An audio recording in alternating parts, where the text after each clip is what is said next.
Hola, buenas, ¿qué tal estás? Bienvenido o bienvenida al vídeo de implementación del primer juego que haremos en la serie de Recreando Clásicos en Unity, que va a ser el Pong. En este vídeo, utilizando todas las tareas que realizamos en el vídeo anterior de la parte de Game Design, completaremos y realizaremos cada una de las tareas que especificamos para poder conseguir el objetivo final, que es completar el Pong. Y para que te hagas una idea de lo que haremos y el resultado final que obtendremos, te dejo por aquí una muestra con el resultado final.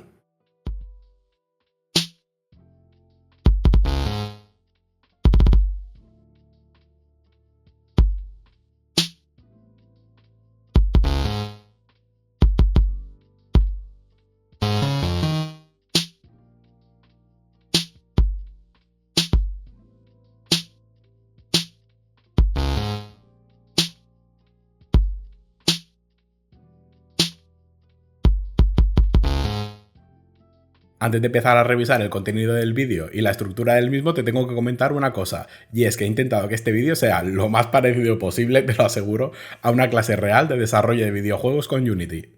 Y teniendo esto presente, la estructura que va a seguir el vídeo va a ser la siguiente. Vamos a ir realizando las diferentes tareas que hemos planteado y que te mostraré antes de empezar con la implementación. Y si en algún momento encuentro algún concepto que necesita ser explicado aparte, nos iremos a una escena de ejemplo y lo explicaré ahí. De esta manera, con la escena de ejemplo, personalmente creo que va a quedar mucho más claro, puesto que no nos enfocamos directamente en el proyecto y te puedo explicar la funcionalidad por separado.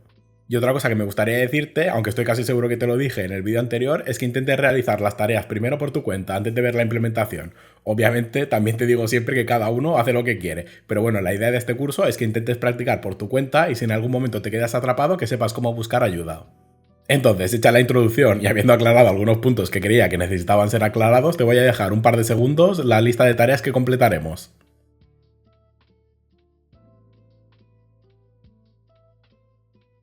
Y habiendo visto la lista de tareas que completaremos, si estás listo o lista, podemos empezar con la implementación del Pong. Yo soy Wilk, esto es Wilk's Playground y empezamos.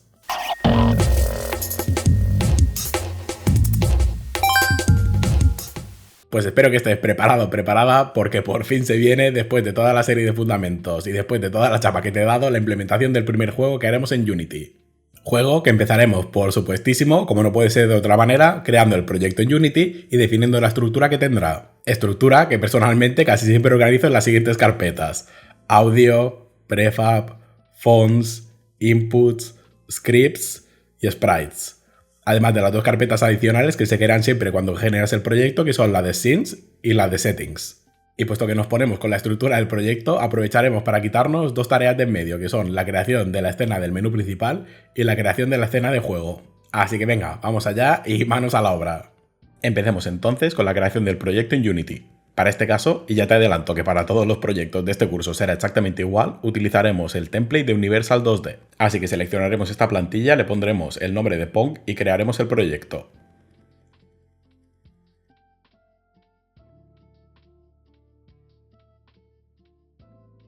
Una vez con el proyecto listo, moveremos estos archivos a la carpeta de Settings y crearemos la estructura del proyecto que hemos mencionado antes. Para crear una carpeta dentro del panel de proyecto tenemos dos maneras, o pulsar el botón derecho y seleccionar la opción de Create Folder, que aprovecharé este ejemplo para crear ya la carpeta de audio, o con el panel de proyecto seleccionado pulsar el shortcut Ctrl-Shift-N, que aprovecharé de nuevo el ejemplo para crear la carpeta de prefabs. Así que con esto elige el método que más te interese y crearemos el resto de carpetas.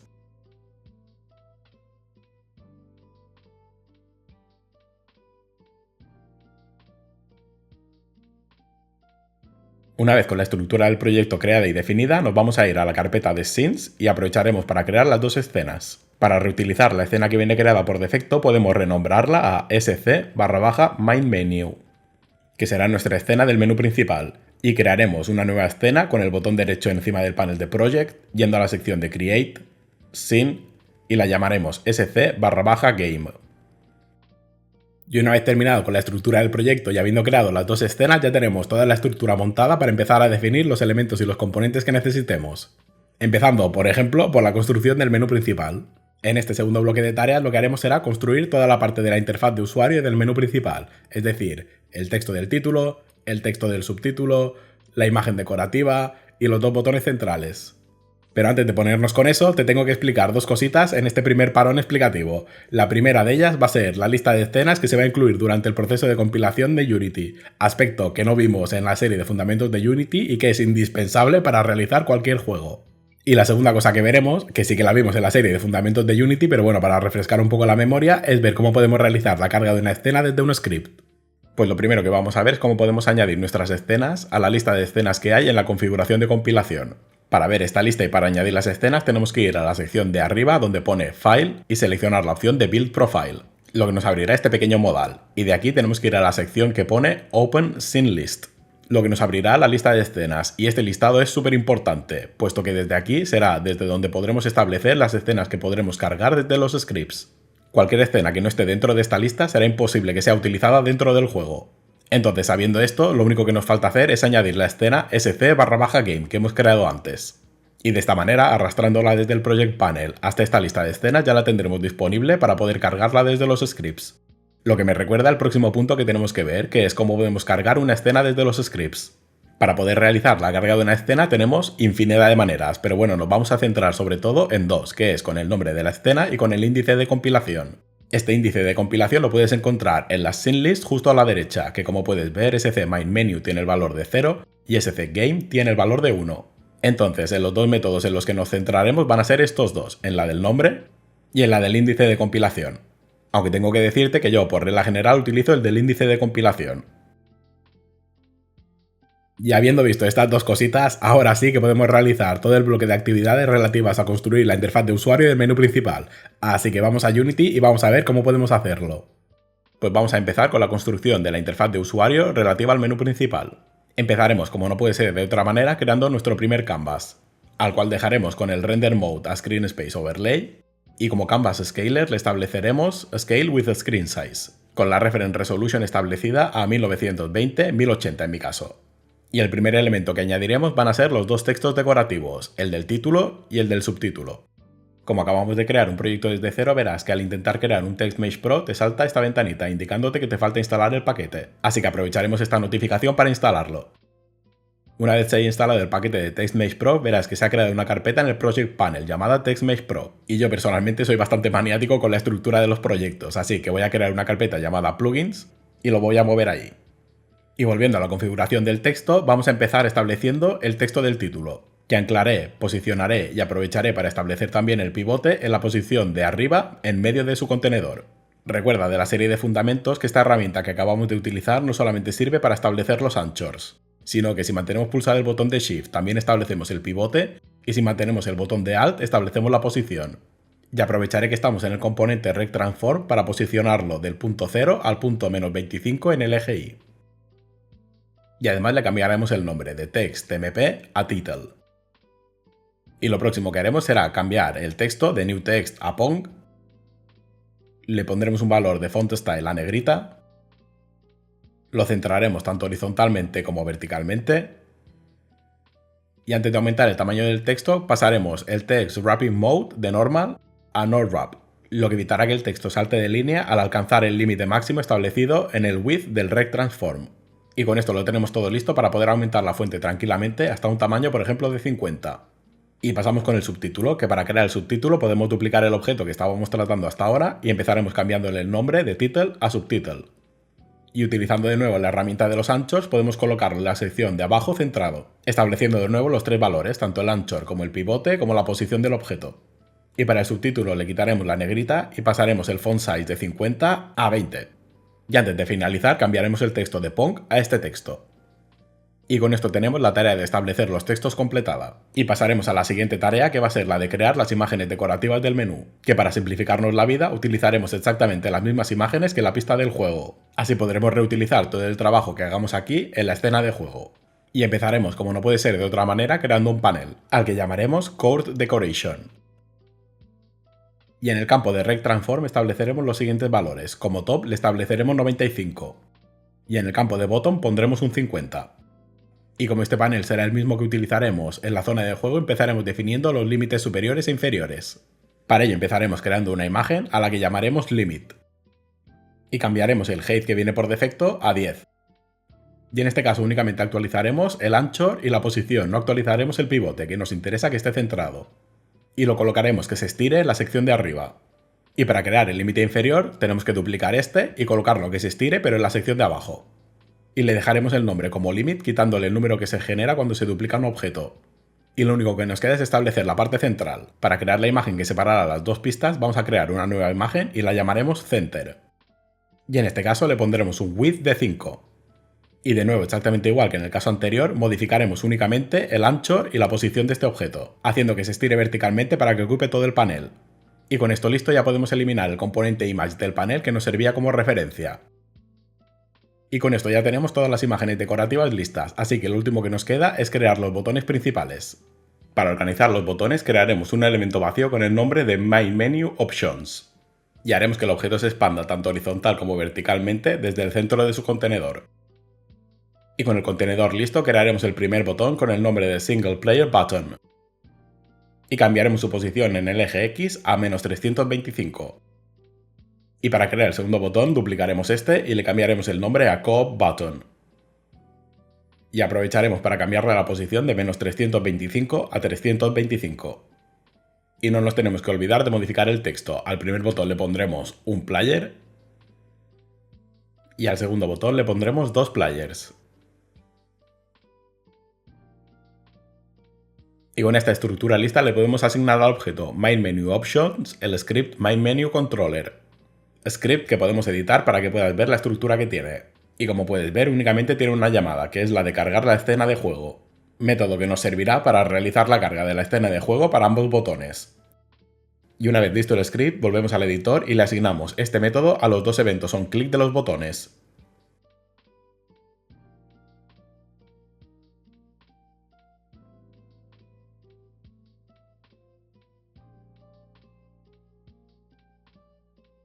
Y aunque solo sea para decir que lo hemos probado, podemos darle a play y probar el evento que acabamos de asignar.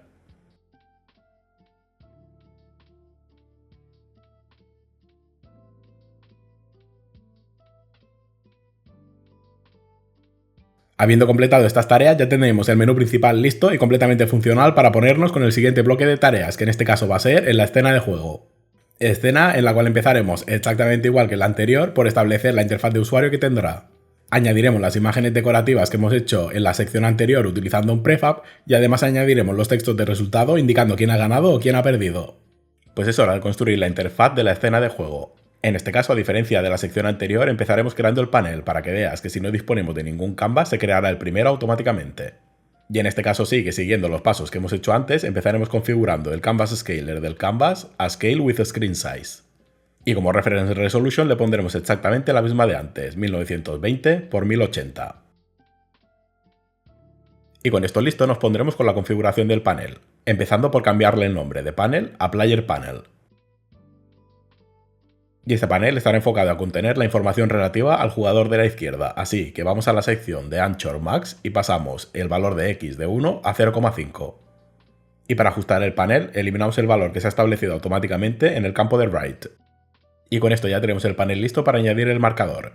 Así que lo próximo que tenemos que hacer va a ser crear el texto, que renombraremos a Score.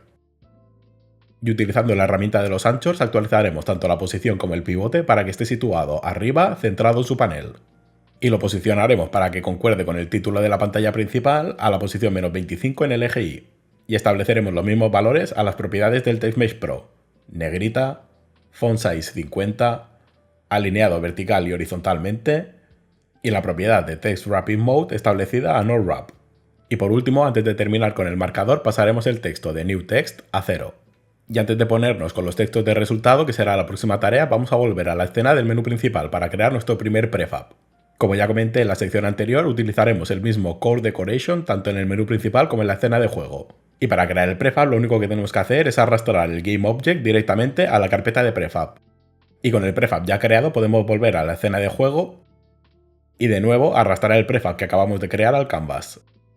Y como podéis ver el panel no está exactamente igual como en la escena anterior, pero no te preocupes porque lo único que ha pasado es que se ha recolocado el GameObject. Así que vamos a ir a cada una de las propiedades del componente Rect Transform y vamos a pulsar el botón derecho y seleccionar la opción de Revert.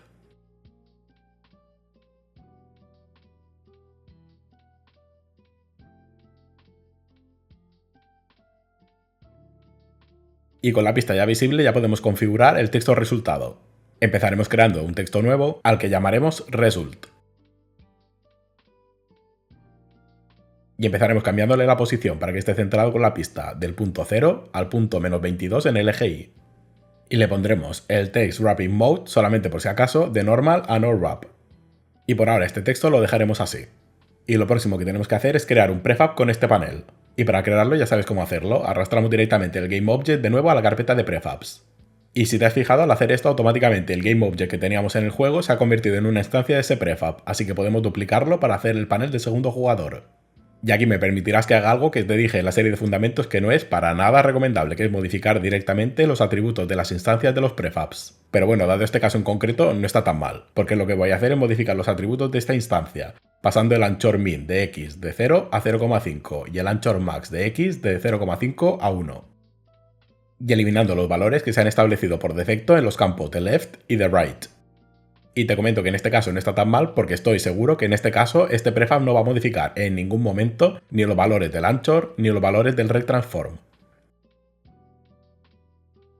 Con la finalización de estas tareas ya tenemos las dos interfaces completamente funcionales, la parte del menú principal y la parte de la escena del juego, y ahora es hora de ponernos con los diferentes elementos que intervendrán en el juego.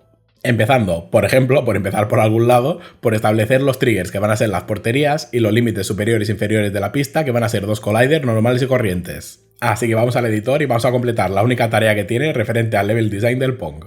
Pues como te acabo de comentar, es hora de ponernos con el level design de este nivel, por pequeño que sea, que básicamente va a consistir en introducir los límites de juego como colliders y las porterías como triggers. Así que vamos allá, vamos a empezar agrupando todos estos componentes en un GameObject llamado colliders.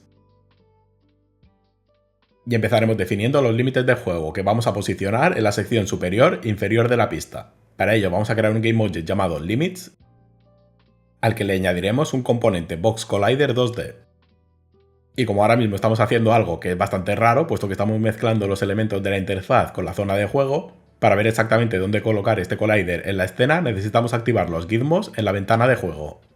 Lo que, como puedes ver, nos mostrará todos los gizmos de la escena, incluyendo el box collider que acabamos de crear. De esta manera nos será más fácil colocarlo correctamente.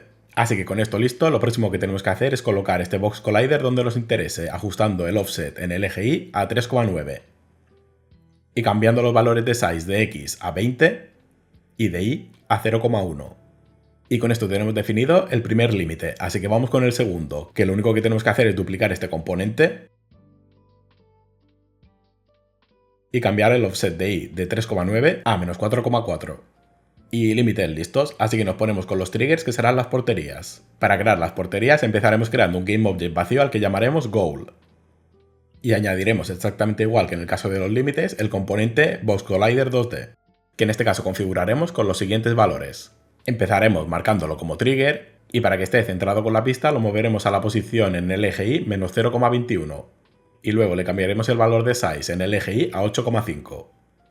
Y antes de colocarlo horizontalmente vamos a pasar el valor de la ventana de Game de Free Aspect a 16 novenos, que es el aspect ratio utilizado en la mayoría de monitores y de pantallas. De esta manera nos podremos asegurar que las porterías estén bien colocadas cuando juguemos en nuestro monitor. Y ahora, utilizando el aspect ratio que tendremos cuando juguemos en nuestro PC, podemos ajustar el valor en el eje X a menos 8,35. Y antes de continuar con la próxima portería, tenemos que acordarnos de ajustar los valores de los límites, puesto que al haber modificado el aspect ratio hemos modificado la altura de la pista. Así que seleccionaremos el GameObject de Limits y ajustaremos el primer box collider a la posición 4,07 en el eje Y.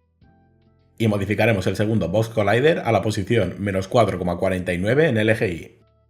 Y con esto ya tenemos los límites ajustados de nuevo, y para crear la segunda portería lo único que tenemos que hacer es duplicar la portería y colocarla en la posición 8,35. Y antes de terminar, para dejar la escena de juego lista para la próxima tarea, podemos ir al prefab del Player Panel y eliminar el componente de Image. Y para cambiar un poco de vista y dejar ya la ventana de Game, podemos ir a la ventana de Scene y ver exactamente cómo están dispuestos los colliders que acabamos de crear. Y aprovecharé para eliminar el número que siempre se adjunta al nombre cuando duplicamos un objeto.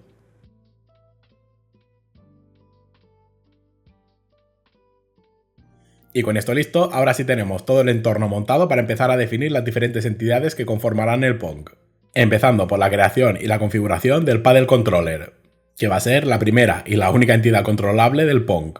Y tengo que aclarar que como aún no tenemos implementada la gestión de la entrada del usuario de la manera final, lo que vamos a hacer es una manera temporal de gestionar la entrada en la misma pala. Pero antes de ver la implementación del Paddle Controller tenemos que hacer un segundo parón explicativo donde te tengo que enseñar varias cosas. La primera es ver cómo podemos gestionar la entrada del usuario utilizando el Input System sin tener que definir un mapa de acciones previo. Y la segunda cosa que te tengo que enseñar es cómo podemos realizar el movimiento de un Rigid Body de dos maneras diferentes. Hablemos entonces de cómo gestionar la entrada del usuario utilizando el Input System y algunas de las propiedades más importantes del Rigid Body 2D. Para poder explicarte mejor estos conceptos, utilizaré esta escena que, como puedes ver, únicamente tiene un sprite. Y este sprite, aparte de tener el sprite renderer, obviamente tiene dos componentes más, el Rigid Body 2D y un script de muestra. Y en la estructura del script va a ser lo primero que veremos, puesto que ahí es donde está definida la gestión del input del usuario. Y como puedes ver, empezamos el script como siempre, definiendo las variables visibles desde el editor. Y en este caso encontramos dos variables, empezando por la variable speed, que va a determinar la velocidad del sprite, y la segunda variable, useVelocity, es un bool que nos va a permitir alternar entre los dos movimientos que tengo implementados utilizando el Rigid Body 2D, que precisamente está en la próxima variable que encontramos, una referencia al Rigid Body del componente, seguida de una variable movement, que es un vector 2 que nos permitirá gestionar la entrada del usuario. Y vistas las declaraciones de las variables, empezamos con los métodos de Unity, empezando con el awake, donde obtendremos la referencia al Rigid Body y estableceremos el movement a un vector 2, 0. Luego pasamos al update, donde encontramos el método handleInput, que ya veremos más adelante, y pasamos al último método de Unity que veremos, que es el fixedUpdate, donde únicamente encontramos una comprobación que si movement es diferente a vector 2, 0, llamaremos al método movement. Y habiendo visto la estructura general del script, pasamos a los dos métodos realmente interesantes, que son los métodos handleInput, donde gestionaremos la entrada del usuario, y movement, donde realizaremos el movimiento. Para la gestión de la entrada del usuario, lo primero que hacemos en el método handleInput, como puedes ver, es establecer la variable movement a vector 2, 0, lo que eliminará cualquier movimiento establecido en el frame anterior. Y de aquí encontramos la siguiente estructura de if, regida por las condiciones keyboard.current, que nos va a dar el teclado actual que tenga definido el equipo, el nombre de la tecla que se ha pulsado, en este caso W key, S key, A key o D key, y para cada tecla utilizamos la misma propiedad, que es isPressed, que nos va a decir si la tecla está pulsada o no. Aunque aparte de esta propiedad tienes que saber que tenemos otras, como puede ser wasPressedThisFrame, que nos va a decir si en este frame concreto se ha pulsado. Otra propiedad puede ser la de wasReleasedThisFrame, que básicamente nos está diciendo si en este frame concreto se ha soltado la tecla. Pero bueno, para esta muestra he utilizado isPressed, que ya nos va bien. Y la última instrucción que encontramos en el método handleInput es movement igual a movement.normalized, que lo que hace esta instrucción, aunque no te lo puedas creer, es normalizar el vector. Lo que es la normalización de un vector es algo bastante complejo que no voy a dar aquí, pero bueno, si quieres buscarlo por internet lo puedes buscar. Lo único que te voy a decir es que mediante la normalización de un vector nos aseguramos que la magnitud del vector sea siempre 1, lo que nos ayudará a que el GameObject se mueva siempre a la misma velocidad independientemente del valor del vector. Así que habiendo explicado la gestión del usuario utilizando el Input System, vamos con los dos sistemas de movimiento que tengo implementados. Que lo primero que te tengo que decir, que creo que ya lo he dicho varias veces en la serie de fundamentos, es que para hacer las cosas en Unity disponemos de un montón de maneras diferentes de hacerlo. Y en este caso, para realizar el movimiento de este Rigid Body he elegido estas dos. Una será la que utilizaremos para gestionar el movimiento de la pala y la otra será para que puedas ver otra manera diferente de hacerlo. En el primer sistema de movimiento, que como puedes ver únicamente se utilizará si el bool useVelocity está activo, estableceremos directamente la velocidad lineal del objeto. Lo que hará que el Rigid Body pues tenga esta velocidad lineal, que es básicamente la velocidad por el movimiento. Que esto llevado al mundo de las físicas quiere decir que si nuestra velocidad es de 1 nos estaremos desplazando una unidad por cada segundo, cuya dirección vendrá determinada por el vector de movimiento que hemos establecido antes. Esto será así siempre que ninguna propiedad del Rigid Body frene este movimiento y que ningún objeto físico interfiera con él. Y habiendo visto y explicado este primer sistema de movimiento, podemos pasar con el segundo, que es un movimiento mucho más calculado. En este caso, utilizar el método movePosition del Rigid Body lo que va a hacer es intentar colocar el objeto a la posición que le indiquemos teniendo en cuenta siempre el sistema de físicas. Esto quiere decir que si intentamos colocar este objeto en una posición donde hay un collider, no nos va a dejar. Y para calcular la nueva posición del objeto, lo único que hacemos en este caso es, partiendo de la posición donde nos encontramos, multiplicar la variable speed, que determinará la velocidad de movimiento, por el vector de movimiento para determinar la dirección, y todo esto de aquí lo multiplicaremos por la variable time.fixedDeltaTime, que nos va a ayudar a regular el valor con las actualizaciones del sistema de físicas, para que el objeto se mueva exactamente a la misma velocidad independientemente de si tenemos un PC más potente y por lo tanto actualizar las físicas más deprisa, o tenemos un PC más patata que tarda más en actualizar el sistema de físicas. Entonces esta propiedad, que ya la expliqué en la serie de fundamentos de Unity, nos va a dar el tiempo que ha pasado entre la actualización anterior y la actualización de físicas actual. Así que volviendo al editor, podemos ver exactamente cómo se comportan estos dos movimientos. Si no utilizamos la velocidad, como puedes ver, al desplazarnos y dejar de pulsar, el GameObject se para inmediatamente. En cambio, si marcamos el check de Use Velocity y realizamos cualquier movimiento, el GameObject va a empezar a desplazarse y no se va a parar. Esto ocurre así porque, como te he comentado antes, ninguna fuerza interviene en el desplazamiento de este rigid body, aparte de la velocidad lineal. Y como no tiene gravedad y como no tiene ninguna fricción con el entorno, este rigid body se va a seguir moviendo indefinidamente. Lo que me lleva a explicar la segunda propiedad, que a raíz de todo esto es por lo que estoy haciendo este ejemplo. Y es la propiedad de linear damping, que básicamente nos va a decir la fricción que tiene este rigid body. Es decir, nos ayudará a frenar la velocidad que tenga el rigid body a medida que se vaya desplazando. Como puedes ver si vamos incrementando el valor de linear damping. Y esta propiedad, como puedes suponer por lo que te acabo de explicar, no interfiere en ningún momento con el otro sistema de movimiento.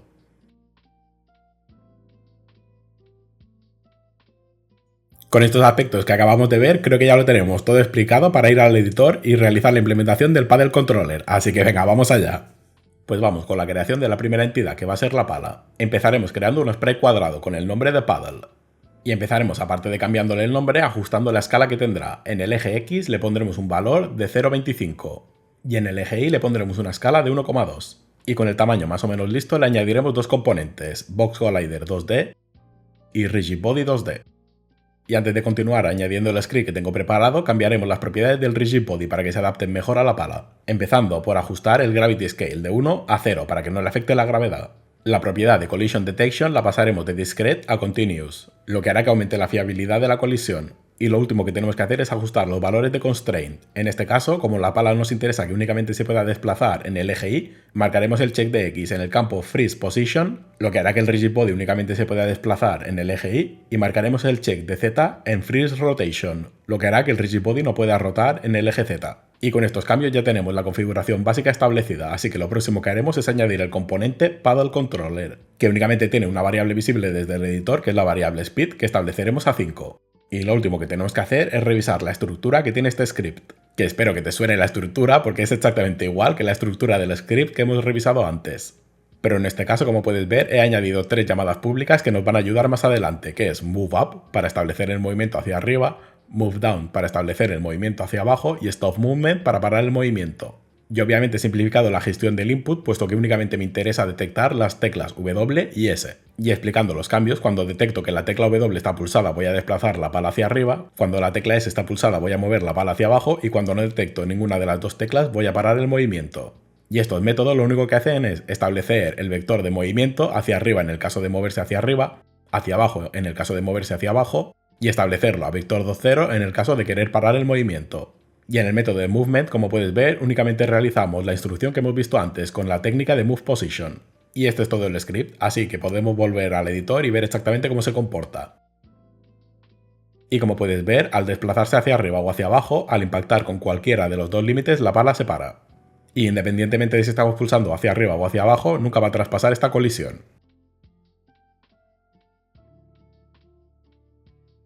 Habiendo implementado el paddle controller de esta manera, con las tres llamadas públicas para desplazarse arriba, para desplazarse abajo y para detener el movimiento, nos hemos facilitado un montón la vida para la gestión de diferentes usuarios, incluso para la implementación de la IA.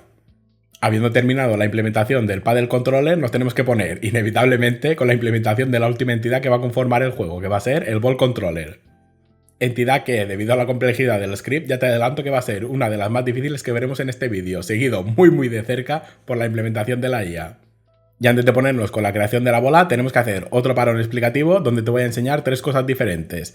La primera es saber qué son los Physics Material 2D y cómo se relacionan con los Rigid Body 2D. La segunda es ver cómo podemos actualizar o cómo podemos cambiar las propiedades del sistema de físicas del proyecto. Y la tercera es saber qué son los tags y para qué se usan. Y volvemos a encontrarnos con nuestro amigo el sprite, pero esta vez viene acompañado de un suelo. Para esta escena de ejemplo, el sprite en este caso tiene un Box Collider 2D y un Rigid Body 2D.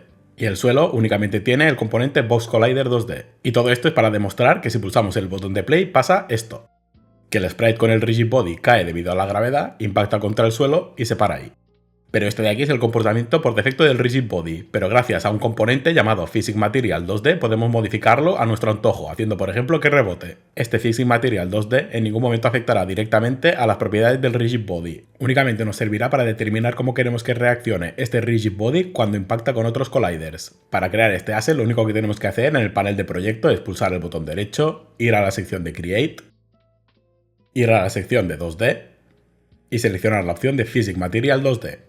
Y a este elemento que acabamos de crear lo llamaremos pm/bounce.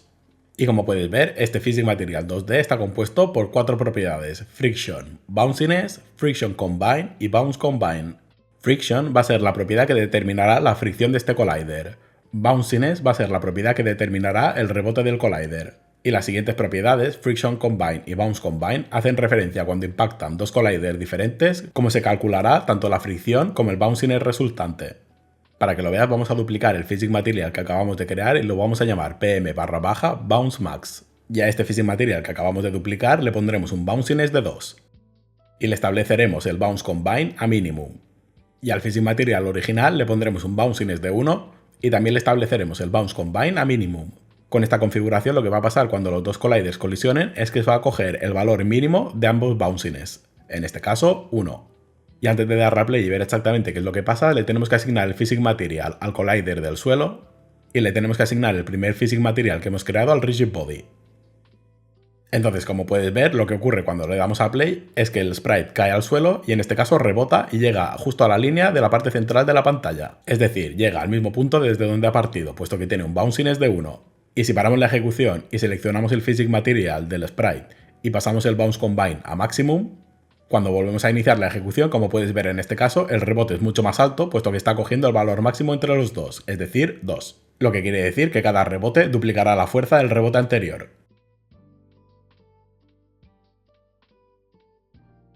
Entonces podemos dar el asset de Physics Material por visto y nos podemos poner con un problema de configuración del sistema de físicas en Unity. Y es que Unity utiliza un motor de físicas como cualquier otro que tiene ciertas simplificaciones para poder reducir y simplificar los cálculos relativos a la física. ¿A qué me refiero con esto? Me refiero a que, por ejemplo, si tenemos esta escena, como puedes ver, tenemos una bola que impacta contra una pared. Y este impacto de la bola contra la pared se produce en un ángulo bastante pequeño. No es que sea extremadamente pequeño, pero bueno, es bastante pequeño. Entonces yo quiero pensar que supones que cuando le dé a play y la bola empieza a moverse, cuando impacte contra el muro, rebotará contra la pared y se moverá hacia la dirección esperada. Pero antes de darle a play vamos a asignarle el Physics Material de Bounce a la bola. Entonces vamos a ver qué es exactamente lo que ocurre.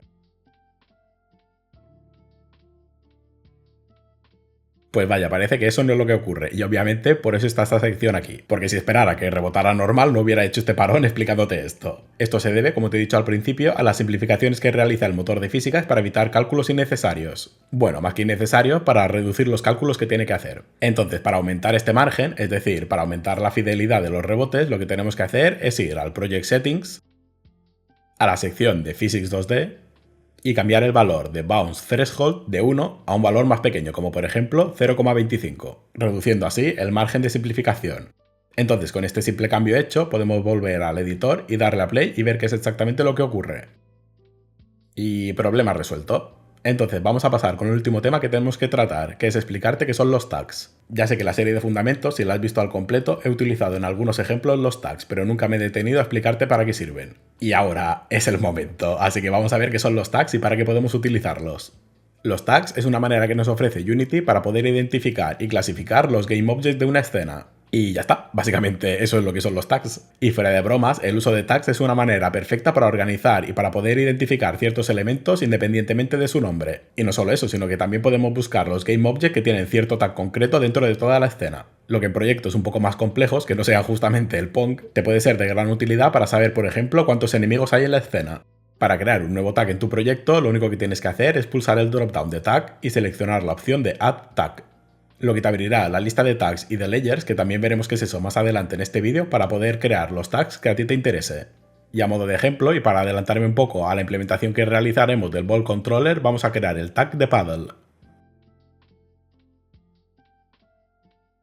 Y ahora que tenemos todos estos elementos explicados y definidos, podemos ponernos ya con la creación de la bola. Y en este caso, a diferencia de los otros, antes de ponernos con la implementación del Ball Controller, te voy a explicar un poquito cuál será su comportamiento. La bola, como ya definimos en el vídeo anterior, va a ser una entidad pasiva que se va a mover por toda la escena utilizando únicamente el sistema de físicas.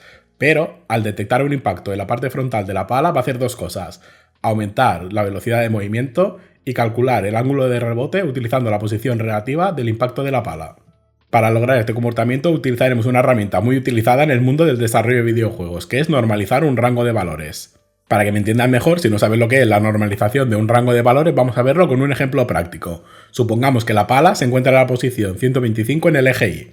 y que la altura de la pala es de 50 píxeles. Por lo tanto, partiendo del punto central, supondremos que el punto máximo más alto de la pala va a ser 150 píxeles, mientras que el punto mínimo, es decir, el punto más bajo de la pala, va a ser 100.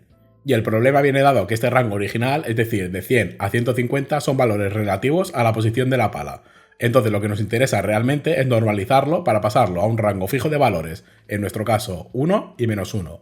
Y con este rango de valores normalizados, que sabemos que siempre se va a mover entre los mismos valores, podemos calcular las cosas que nos interesen, como es el caso, por ejemplo, del rebote de la bola. Ya habiendo visto esta pequeña explicación sobre lo que es la normalización de valores, que espero que haya quedado un poco más claro en vez de haberlo liado más, podemos ir al editor y ver cómo he implementado el Ball Controller. Pues empezamos con la implementación del Ball Controller. Empezaremos moviendo la pala un poquito abajo para situarla justo en medio de la pista, en la posición -0,22 en el eje Y. Y también la moveremos a la izquierda para que sea la pala de la izquierda y lo moveremos en el eje X a la posición -7,5. Y aprovecharemos que tenemos la pala seleccionada para cambiarle el tag a paddle, tag que he aprovechado para crear en la sección explicativa.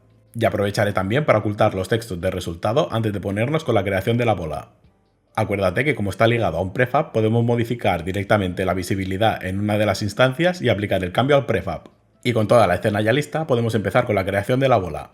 Empezaremos creando un GameObject con un sprite circular, al que llamaremos Ball.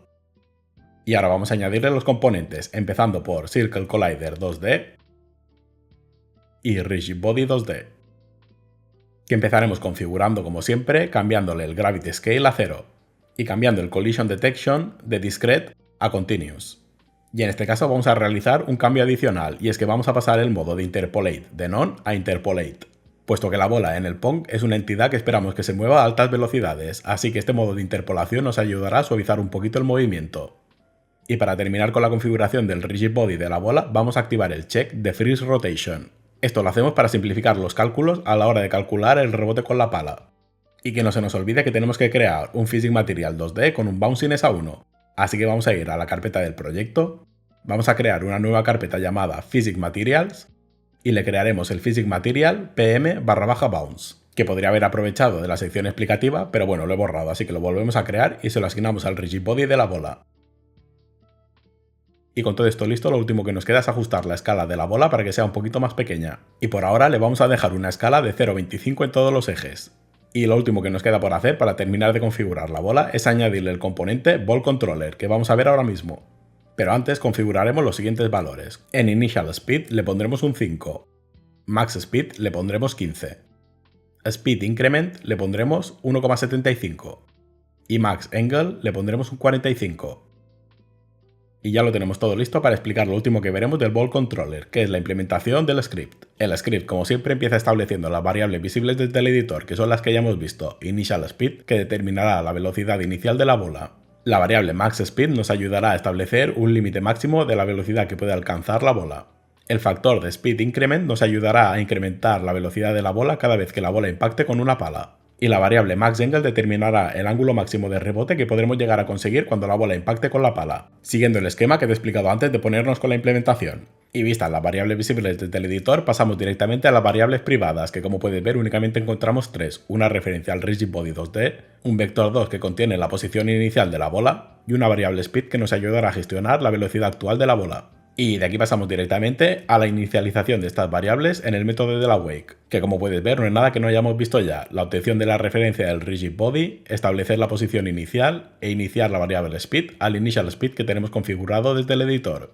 En el método Start encontramos una llamada a ResetBall, que es un método que me he adelantado un poquito creándolo, pero bueno, así ya lo tenemos listo para cuando implementemos otros controladores. Que este método, como puedes ver, llama a otro método que se llama exactamente igual, pero aceptando un bool por parámetro que va a determinar si tiene que ir hacia la izquierda o hacia la derecha. En el caso de llamar a la sobrecarga del método sin parámetro, lo único que va a hacer es elegir aleatoriamente si tiene que ir a la izquierda o a la derecha, eligiendo un número entero aleatorio entre 0 y 1 y comprobando si es igual a 0. Y por otra parte, la implementación interesante del método, que es el que tiene el parámetro especificado, lo único que hace es crear un nuevo vector 2 utilizando el parámetro que va a determinar la dirección en el eje horizontal que va a seguir la bola. Si va hacia la izquierda, el valor de x del vector 2 va a ser -1, y si va hacia la derecha va a ser 1. Y una vez con la dirección establecida, lo único que hace es calcular un ángulo aleatorio entre menos Max Angle y Max Angle, ángulo que después tenemos que multiplicar por esta constante dec2rad, que nos va a servir para pasarlo a radianes. valor que luego tendremos que pasar por la función de tangente para darnos el valor de y para poder establecer la bola en la dirección interesada.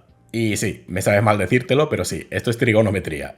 Entonces, una vez que hemos calculado la dirección de la bola, lo único que hace este método es restablecer las variables. Establece la posición del GameObject utilizando la variable initialPosition, restablece la variable speed a initialSpeed y le asigna como linear velocity al rigidBody la dirección normalizada por la velocidad inicial. Lo que hará, como ya vimos en la sección explicativa del paddle controller, que la bola se empieza a mover. Y como el linear damping está establecido a 0 y no tiene ningún gravity scale, la bola se va a mover constantemente a esta velocidad. Ya habiendo explicado los dos métodos ResetBall, vamos a continuar con los métodos de Unity, y en este caso encontramos el método OnCollisionEnter 2D, que lo primero que hace, para sorpresa de nadie, es realizar un compare tag con el tag que acabamos de crear antes. De esta manera nos aseguramos que las próximas comprobaciones únicamente se efectúen si la bola ha impactado con una pala. La próxima comprobación que hacemos es el método tryGetComponent, que aplicaremos directamente al collider sobre el cual acabamos de impactar. Este método tryGetComponent lo que hace es intentar obtener el componente que le pasemos especificado entre las llaves, en este caso paddle controller, y si el GameObject tiene este componente nos devolverá un true y además lo tendremos disponible en el parámetro out del método. Y en el caso de que el GameObject no tenga este componente nos devolverá un false y no haremos nada. Y la última comprobación que hacemos en este método es isContactForward, método que nos devolverá un true si el impacto ha ocurrido en la parte frontal de la pala y un false en cualquier otro caso. De esta manera, si la bola impacta en la parte superior o en la parte inferior de la pala, o incluso por lo que sea, si la bola impacta en la parte trasera de la pala, no haga cosas raras. Y en este método, por muy raras que puedan parecer estas instrucciones, lo único que hacemos es revisar la normal del contacto. En otras palabras, si la normal del contacto apunta directamente hacia donde está la parte frontal de la pala, es que ha impactado por la parte frontal de la pala. Y en cualquier otro caso lo ignoramos. Y la instrucción que ves, collision.transform inverse transform direction, es una instrucción que nos permite pasar un vector del espacio global a un vector en el espacio local del objeto, lo que nos ayudará a gestionar el impacto con la segunda pala, que estará girada mirando hacia la parte central de la pista. Si no estuviera esta instrucción, lo que pasaría es que el impacto de la bola con la segunda pala, es decir, la pala de la derecha, siempre lo detectaría como un golpe en la parte trasera de la pala. Y de esta manera, pasando el vector normal del contacto del espacio global al espacio local, nos aseguramos que siempre comprobamos la parte frontal del objeto. Y con todas estas comprobaciones explicadas, lo único que queda es ver exactamente qué es lo que ocurre si se cumplen todas las comprobaciones. Y lo primero que hacemos es ajustar la velocidad. En el caso de que la velocidad sea menor a la velocidad máxima, incrementamos la velocidad en el factor de incremento y si nos hemos pasado lo ajustamos. Y luego viene la otra parte complicada de este script, que es calcular el ángulo de rebote que tendrá la bola en base a dónde ha impactado con la pala. Y lo primero que hacemos es calcular el ángulo de rebote de la bola, con una estructura que ya hemos visto antes en la función de ResetBall. Pero en este caso, en vez de elegir el ángulo de manera aleatoria, lo tenemos que elegir en base a la posición del impacto de la pala. Y para normalizar la posición del impacto de la bola con la pala, utilizamos la función getNormalizeCollision. Siguiendo el esquema que te he mostrado antes en la parte explicativa, donde un impacto en la parte superior de la pala es un 1, un impacto en la parte central de la pala es un 0 y un impacto en la parte inferior de la pala es un -1. Y he añadido esta propiedad en el paddle controller para saber cuál es exactamente la altura media del collider. Y con esta fórmula obtenemos esta normalización, que lo único que tenemos que hacer es multiplicarla por el max angle para tener el ángulo superior o el ángulo inferior de salida.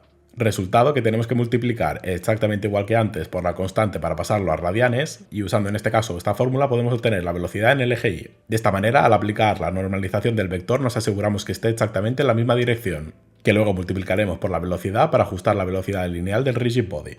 Y con esto ya está todo el script explicado. Así que con todo esto explicado, si volvemos a Unity y desmarcamos los checks distrigger de las porterías y jugamos un poco, podemos ver cuál es el resultado.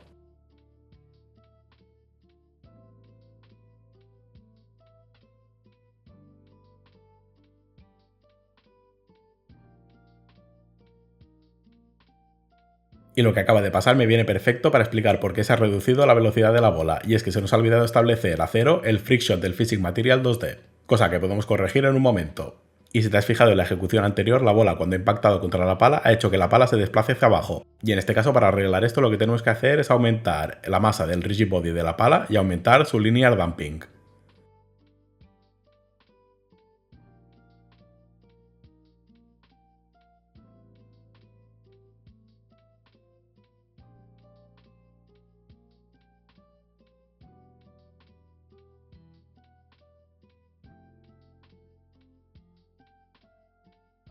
Y con esto listo, aunque parezca que no, tenemos muchísimo completado, puesto que acabamos de definir todas las entidades que conformarán el juego.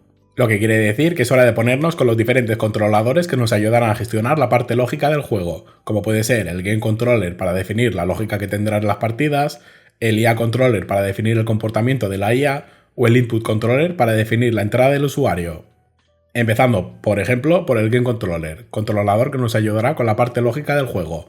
Iniciar el juego, reposicionar la bola, detectar los puntos y detectar cuando ha finalizado el juego. Además aprovecharé como en el Game Controller tenemos la notificación de los puntos para establecer los eventos correspondientes a las porterías. Pero antes de ponernos con la implementación del Game Controller tengo que hacer un pequeño parón explicativo donde te tengo que enseñar una cosa que te va a simplificar un montón la vida y la gestión de tus scripts, que es el uso de las corrutinas.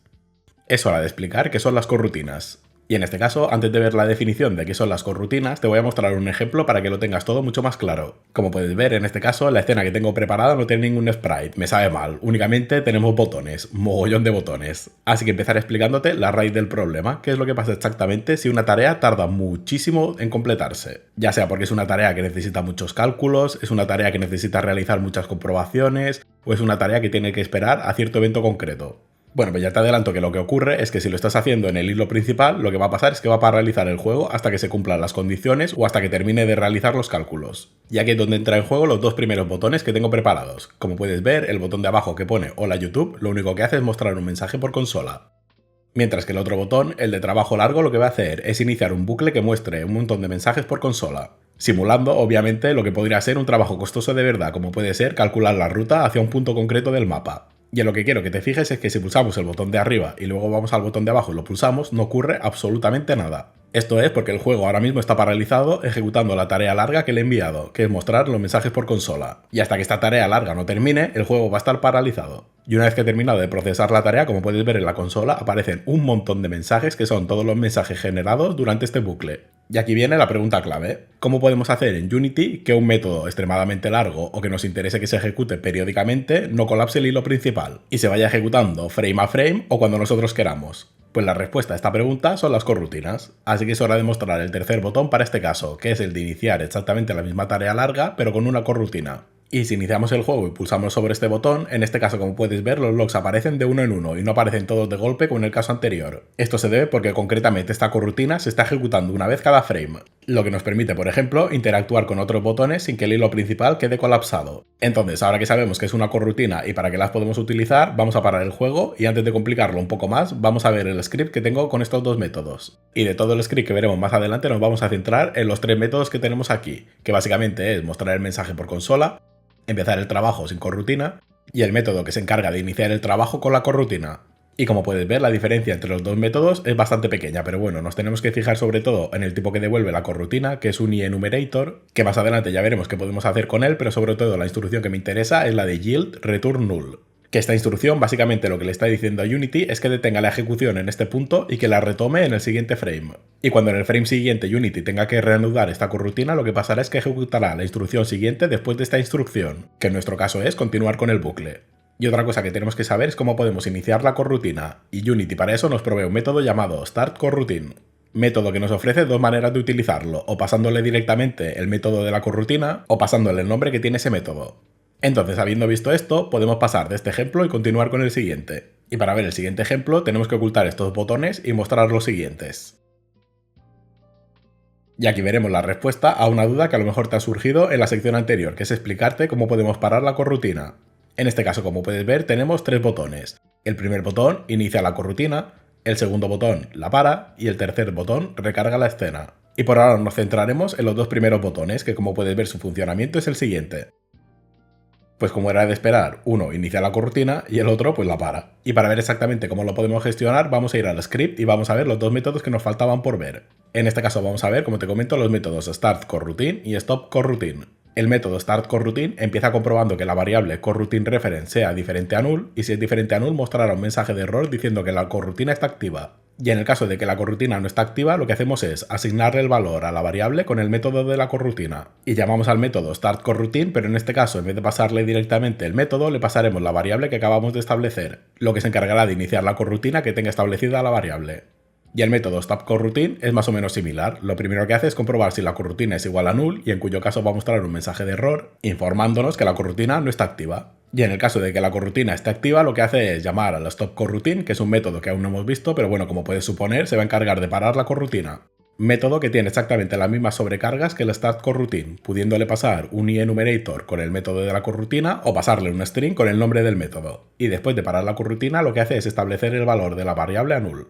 Y si estamos utilizando este sistema con una variable enumerator, nos tenemos que acordar que cuando termine la coroutine la tenemos que establecer a null. Es por eso que si estamos trabajando con este sistema tendríamos que copiar esta línea y pegarla justo debajo del final de la coroutine de Heavy Work. Y antes de terminar con la explicación de las coroutines te tengo que decir un par de cosas. La primera cosa que tienes que saber es que la coroutine que hemos visto, que se ejecuta cada frame, es una de las muchas condiciones que nos ofrece Unity. Como puedes ver, si nos vamos al método await, donde tengo establecidas algunas de las condiciones más habituales. Empezando, por ejemplo, por el wait for seconds, que básicamente, utilizando el tiempo del juego, se va a encargar de esperar X segundos para continuar con la coroutine. El siguiente método que encontramos es, por ejemplo, el wait for seconds real time, que en este caso va a contar los segundos de verdad, sin estar escalado por el tiempo de juego. Y los dos métodos que encontramos a continuación son el wait for end of frame, que va a esperar al final del frame, y wait for fixed update, que va a esperar a que se actualice el sistema de físicas. Y pasamos directamente a los dos más interesantes, que son los métodos wait until y wait while. El primer método, wait until, va a parar la coroutine y la va a reanudar cuando se cumpla la condición.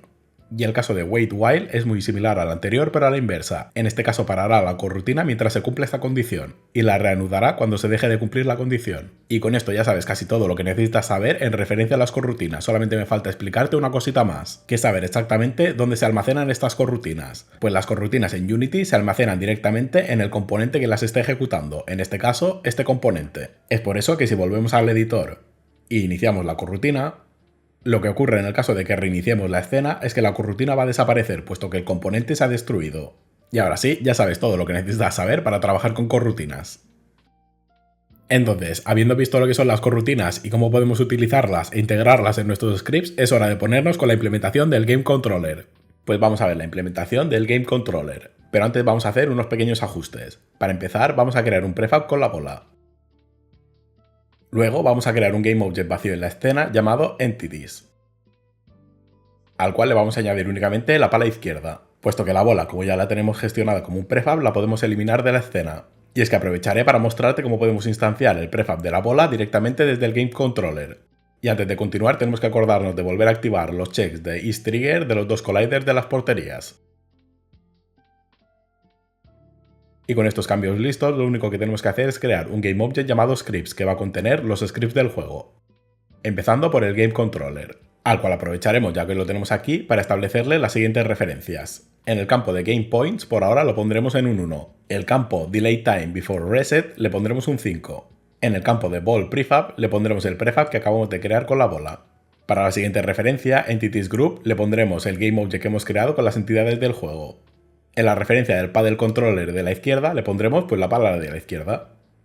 Y por último, las últimas referencias que tenemos que poner son las referencias a los elementos de la interfaz, los dos marcadores y los dos textos resultados.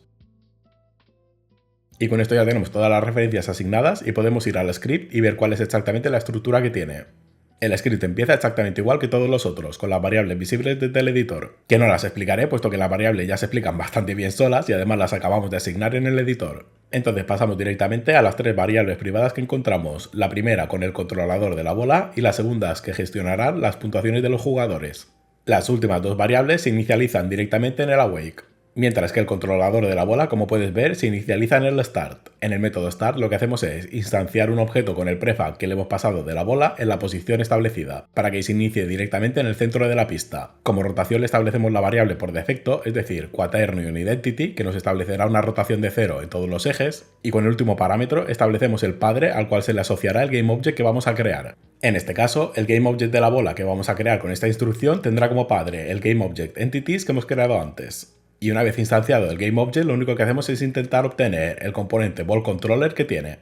Y por último, para terminar el método Start, lo único que hacemos es reiniciar la bola, método que ya hemos visto antes. Que si te acuerdas, lo único que hace es elegir una dirección aleatoria, es decir, a la izquierda o a la derecha, y un ángulo de salida aleatorio entre 45 y menos 45. Y con los métodos de Unity explicados pasamos a los dos métodos públicos que encontramos que nos van a servir para realizar la notificación de las porterías. Notificaciones que crearemos y estableceremos en esta misma sección, pero bueno, vamos a continuar con el script. Como puedes ver, ambos métodos son muy parecidos. En el caso de marcar el jugador de la izquierda, se incrementa en 1 su puntuación y se actualiza su marcador. Y en el caso de marcar el de la derecha, exactamente igual, pero con su puntuación y su marcador. Y en ambos casos vamos a terminar este método llamando al check end of game, en un caso pasándole true y en otro caso pasándole false. Parámetro que nos va a ayudar a saber cuál de los dos jugadores ha marcado, para poder iniciar la bola en el caso de que sea necesario directamente hacia el otro jugador. Pero bueno, no me voy a adelantar puesto que esto es parte del método check-end of game que vamos a ver ahora mismo. Método que empieza comprobando si el jugador de la izquierda o el jugador de la derecha ha alcanzado la puntuación máxima para ganar el juego, que en ambos casos se va a llamar al método show results pero invirtiendo los parámetros.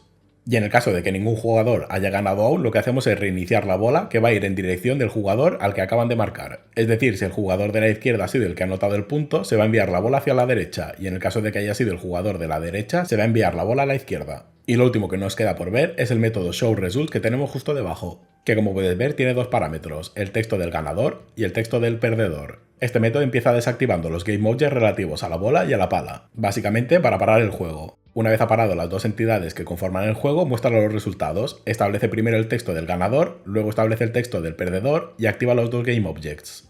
Y de aquí lo único que tengo que mencionar son los tags de B que encontramos en el texto del ganador, que básicamente sirven para poner el texto en negrita. Y lo último que encontramos en este método es que inicia la corrutina resetCorroutine. Corrutina que, como ya hemos visto en la parte explicativa, va a esperar los segundos especificados en la variable DelayTimeBeforeReset y cuando hayan pasado estos segundos va a cargar la escena del menú principal. Y con todo el script del Game Controller listo, lo último que nos falta para terminar esta sección es asignar los eventos de los triggers a los dos métodos correspondientes que acabamos de ver. Para ello volvemos al editor y seleccionamos los triggers. Y en este caso le vamos a añadir el componente GoalTrigger. Componente que únicamente tiene una variable visible desde el editor, que es un Unity Event, que ya veremos qué es eso cuando revisemos el script. Por ahora crearemos un nuevo evento utilizando el botón de más y le asignaremos el GameObject Scripts. Y en el caso de la portería de la derecha notificaremos que ha marcado el jugador de la izquierda, y en el caso de la portería izquierda notificaremos que ha marcado el jugador de la derecha. Así que lo único que nos queda es revisar este script GoalTrigger, que como puedes ver lo único que hace es comprobar que el trigger ha sido activado por la bola utilizando el compareTag que ya hemos visto antes, y en el caso de que haya sido la bola llamaremos al evento TriggerEvent. Y si te preguntas qué es esta interrogación que encontramos a la derecha del evento, únicamente nos asegurará que esta variable no sea null a la hora de realizar el invoke, y así nos ahorra el null reference.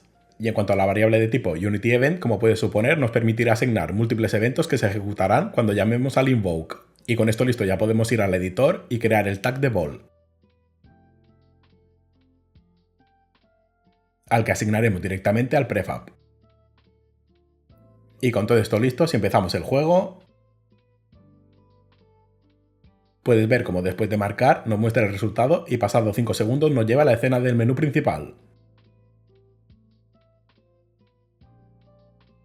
Y con el Game Controller listo, solamente nos quedan dos controladores más por definir, el Input Controller y el IA Controller, así que vamos directamente al Input Controller.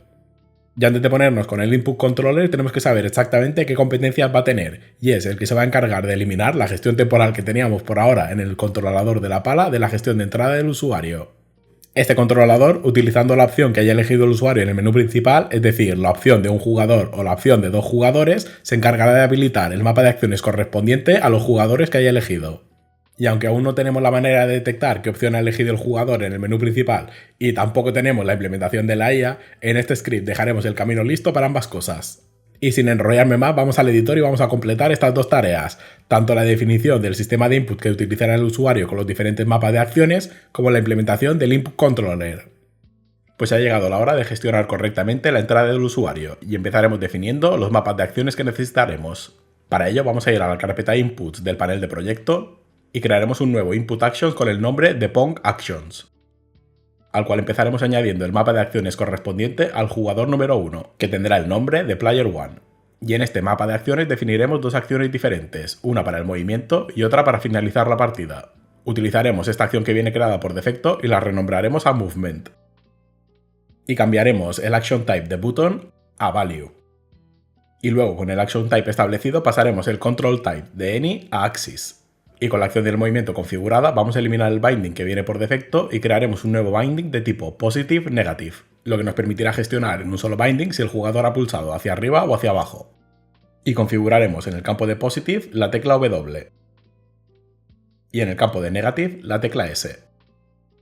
Y con esto ya tenemos el movimiento listo, y antes de ponernos con la configuración del mapa de acciones para el jugador número 2 tenemos que crear una nueva acción de tipo button que permitirá al jugador principal finalizar la partida que está en curso. Y para esto sí que podemos utilizar el binding que viene creado por defecto y le asignaremos la tecla de escape. Y para configurar las acciones del jugador número 2 vamos a duplicar este mapa de acciones, le cambiaremos el nombre y le pondremos Player 2 y le eliminaremos la acción de Exit. Y configuraremos los botones de movimiento de la siguiente manera. El Positive será la flecha hacia arriba y Negative será la flecha hacia abajo. Y antes de guardar este sistema de acciones tenemos que acordarnos de marcar el check de Generate C# Class, lo que nos permitirá implementar el sistema de acciones dentro de nuestros scripts. Y ahora así ya podemos guardar e ir a ver el Input Controller. Y lo primero que tenemos que hacer antes de ver la implementación del Input Controller es asociarlo al GameObject de Scripts. Y lo segundo que tenemos que hacer antes de tener problemas es ir al Paddle Controller y eliminar la gestión del input que teníamos por ahora. Y lo tercero y último que tenemos que hacer antes de ver la implementación del script, lo prometo, es duplicar la pala para hacer el segundo jugador. Para ello, antes de duplicar el objeto, lo primero que tenemos que hacer es convertir la pala a un prefab. Y una vez que tenemos el prefab de la pala creado, duplicaremos el objeto, que dejaremos exactamente en la misma posición, pero invertiremos el valor del X, pasando de menos 7,5 a 7,5. Y no nos olvidemos de girar la pala para evitar problemas con el Ball Controller, que ya vimos que la pala tiene que apuntar hacia adentro, así que ajustaremos la rotación en el eje Y a 180. Y también tenemos que añadir la referencia a la pala en el Game Controller para desactivarla cuando finalice el juego.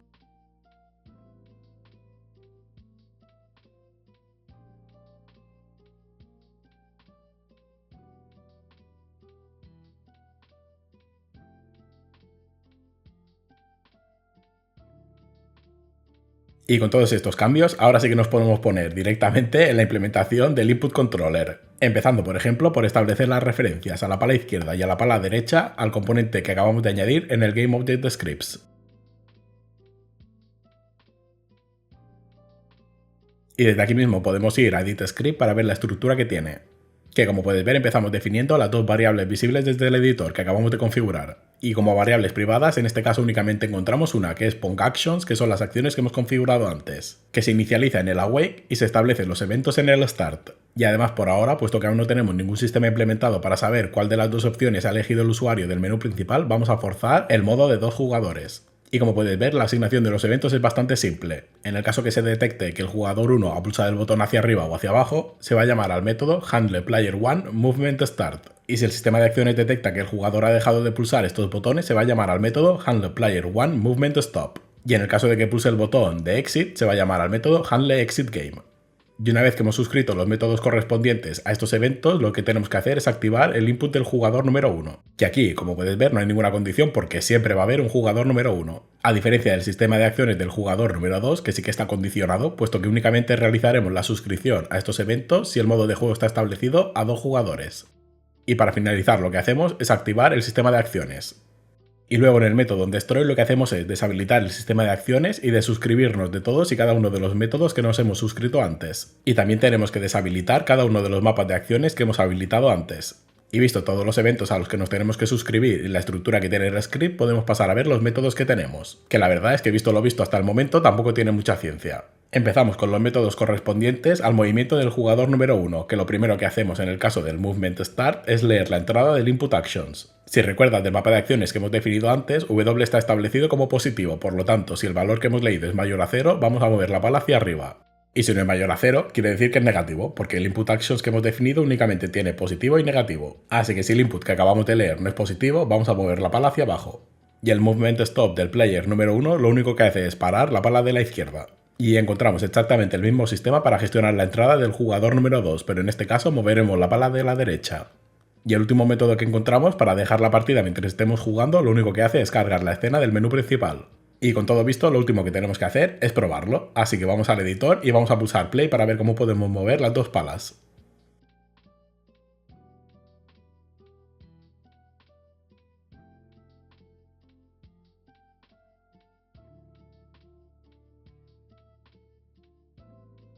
Y ahora que ya tenemos el input controller perfectamente listo e implementado, es hora de ponernos con el último controlador que toca, que me sabe mal decirte que es el más difícil que veremos en este vídeo, que es el IA Controller. Como ya te he adelantado en la sección de implementación de la bola, el script del IA Controller le va muy de cerca al Ball Controller, incluso si me apuras creo que le pasa un poquito en cuanto a dificultad.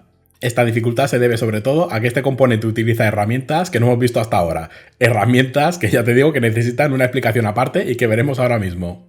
Esta herramienta, que aún no te digo el nombre para generarte un poco de expectativa y ver si sabes lo que es una herramienta fundamental, pero fundamental de verdad, para el desarrollo de casi cualquier videojuego, y es una técnica que utilizará el IA Controller para predecir la posición de la bola. Y es que ha llegado la hora de presentarte la que será, casi seguro, tu mejor aliada en el mundo del desarrollo de videojuegos, que son los raycasts. Y además, para saber qué son los raycasts y cómo funcionan, tenemos que explicar casi obligatoriamente qué son las layers. Así que vamos al editor y vamos a verlo. Pues es la hora de explicar las layers y los raycasts. Y empezaremos por las layers. Las layers de Unity es una manera que nos ofrece el motor para poder clasificar y distinguir los objetos en referencia a algunos usos del motor. Algunos de estos usos ya los vimos en la serie de fundamentos de Unity, como por ejemplo en el vídeo explicativo de las cámaras, donde vimos cómo configurar las cámaras para que rendericen o no rendericen los objetos que pertenecen a cierta layer. Pero las layers sirven para muchísimo más, como por ejemplo el caso que vamos a tratar a continuación, que es realizar distinciones en el motor de las físicas. Caso que veremos cuando hablemos de los raycasts. Pero bueno, antes de eso veremos lo básico de las layers, que es saber cómo podemos crear una layer y cómo podemos establecerla a un GameObject. Para crear una layer, exactamente igual que para crear un tag, tenemos que ir al dropdown de layers y seleccionar la opción de Add Layer. Y para que lo veas y adelantándome a la implementación del IA Controller, crearemos la layer de Colliders. Y con esto ya hemos creado una nueva layer. Ahora lo que tenemos que saber es cómo podemos establecerla a los GameObjects. Y de nuevo, para quitarme trabajo de la implementación del IA Controller, seleccionaremos el GameObject de Colliders y le cambiaremos la layer de Default a Colliders.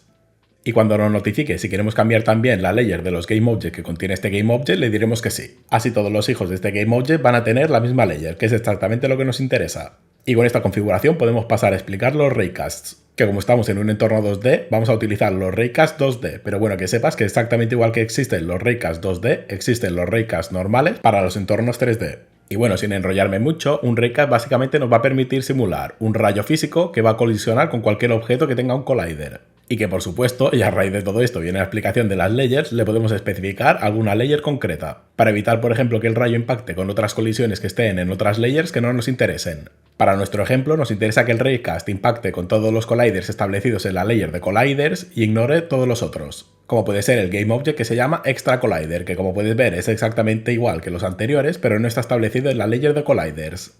Entonces, si nos vamos al objeto RayOrigin y como layer mask le establecemos la layer que acabamos de crear y lanzamos el rayo, podemos ver en el juego, ya que tenemos marcado la opción de ver los gizmos en la ventana de juego, los rayos que produce. Que tengo que aclararte antes de que te lo preguntes o antes de que lo veamos en los scripts, que lanzar un raycast no produce rayos visibles. Las líneas que ves en la escena únicamente son visibles porque tenemos marcado la visibilidad de los gizmos y son producidos por otra instrucción. Ya habiendo visto todo esto, lo último que tengo que explicar es cómo lanzamos el raycast desde el script.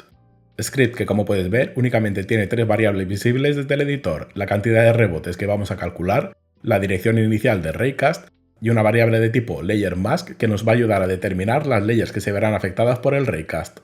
Luego únicamente encontramos un método público, que es el evento utilizado para el clic del botón, que llama una sobrecarga del método pasándole el número de rebotes y la dirección normalizada. Y vamos con el método interesante, que es el método que lanza el raycast.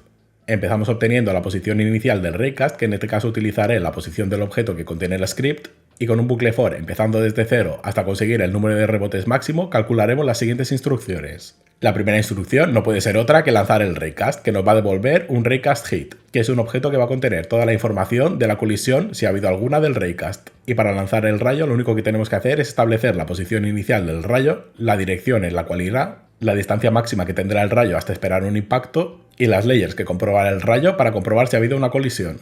Para la escena de ejemplo podemos utilizar el valor de Math Infinity como valor para la distancia del raycast, puesto que estoy seguro, si recuerdas la escena, que el rayo va a impactar con algún collider. Y luego de lanzar el rayo, como te comento, recogemos la información de la colisión en la variable hit, que lo primero que hacemos es revisar si hit.collider es diferente a null, que es la manera que tenemos para comprobar que el rayo ha colisionado con algo. Y si efectivamente ha colisionado con algo, lo próximo que hacemos es pintar una línea desde la posición del rayo hasta el punto donde ha colisionado, línea que tendrá un color aleatorio y que durará 5 segundos en pantalla. Ya habiendo pintado la línea, vamos con el cálculo del próximo rebote. Para calcular el rebote del raycast utilizamos el método vector2.reflect, método al que le pasaremos la dirección del raycast y la normal del impacto. Y hit.normal nos está dando exactamente la misma información que el contact.normal que vimos en la implementación del ball controller. Y lo que hará este método vector2.reflect será, dada la dirección del impacto y la normal del objeto contra el que ha impactado, calcular la dirección que tendrá de salida. Dirección que aprovecharemos para establecer en el valor de direction para el próximo rebote. Y como ya tenemos la dirección, lo último que nos queda es actualizar la posición, para que el próximo raycast empiece desde el punto donde ha impactado el primer raycast. Y para ello lo único que hacemos es, partiendo del hit.point, es decir, del punto donde ha impactado el primer raycast, le añadiremos un pequeño offset en la dirección que acabamos de calcular para tener un margen de seguridad y que no impacte exactamente en el mismo punto. Y repetiremos estas operaciones la cantidad de rebotes que tengamos configurados. Como puedes ver, si vamos al editor y pasamos el número de rebotes a 5.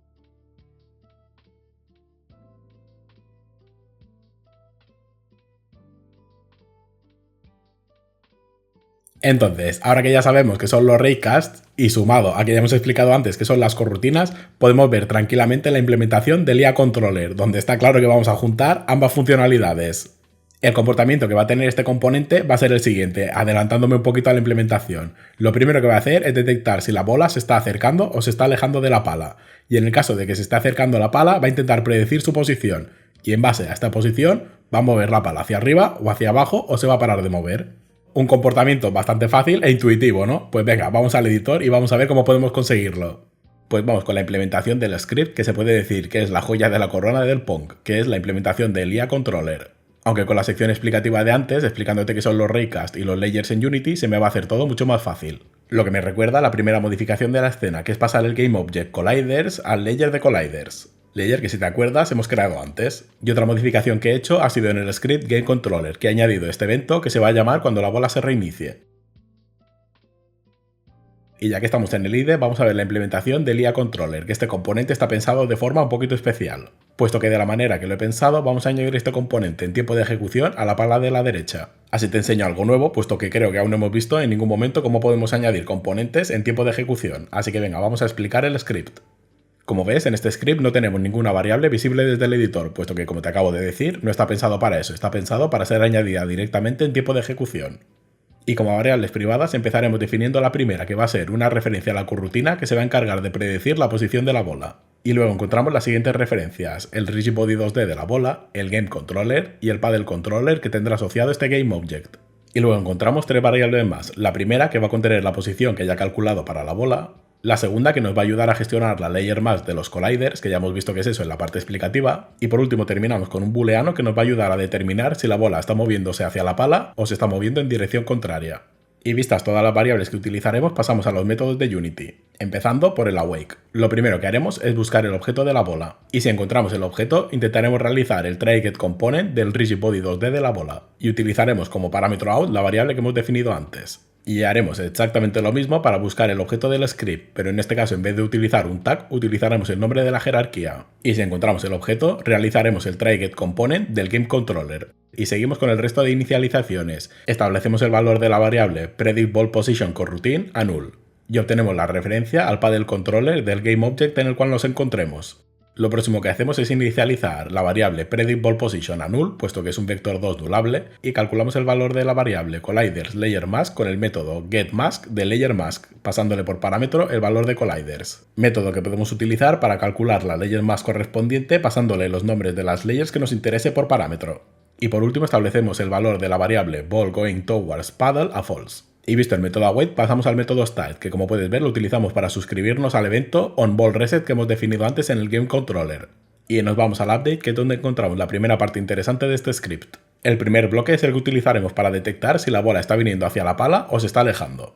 Y en vez de calcular distancias y cosas raras que seguramente sea más costoso, lo único que hacemos es mirar que la velocidad del RigidBody de la bola sea positiva en el eje X, es decir, que vaya para la derecha. Si este valor es diferente al valor que tenemos almacenado en la variable ballGoingTowardsPaddle, quiere decir que la bola en algún momento ha cambiado de dirección, lo que nos sirve para hacer dos cosas. Si hemos detectado que la bola empieza a moverse hacia la pala, lo que tenemos que hacer es intentar predecir su posición. En cambio, si la bola ha pasado de acercarse a la pala a alejarse, lo que hacemos es parar el movimiento de la pala. Y si la corrutina de predicción se encuentra activa, la detenemos también.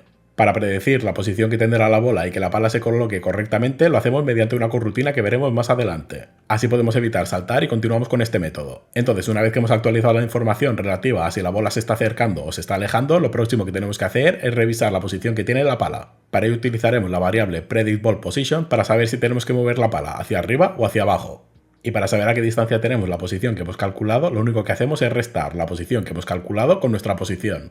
Y obviamente, como la pala únicamente se puede mover en el eje vertical, el único eje que nos interesa es el eje Y. Y utilizando esta distancia podemos tomar dos decisiones. Si la distancia es mayor a nuestro margen, es decir, que aún estamos bastante lejos del punto que hemos calculado, lo que podemos hacer es mirar. Si este punto está por encima nuestro, lo que hacemos es mover la pala hacia arriba.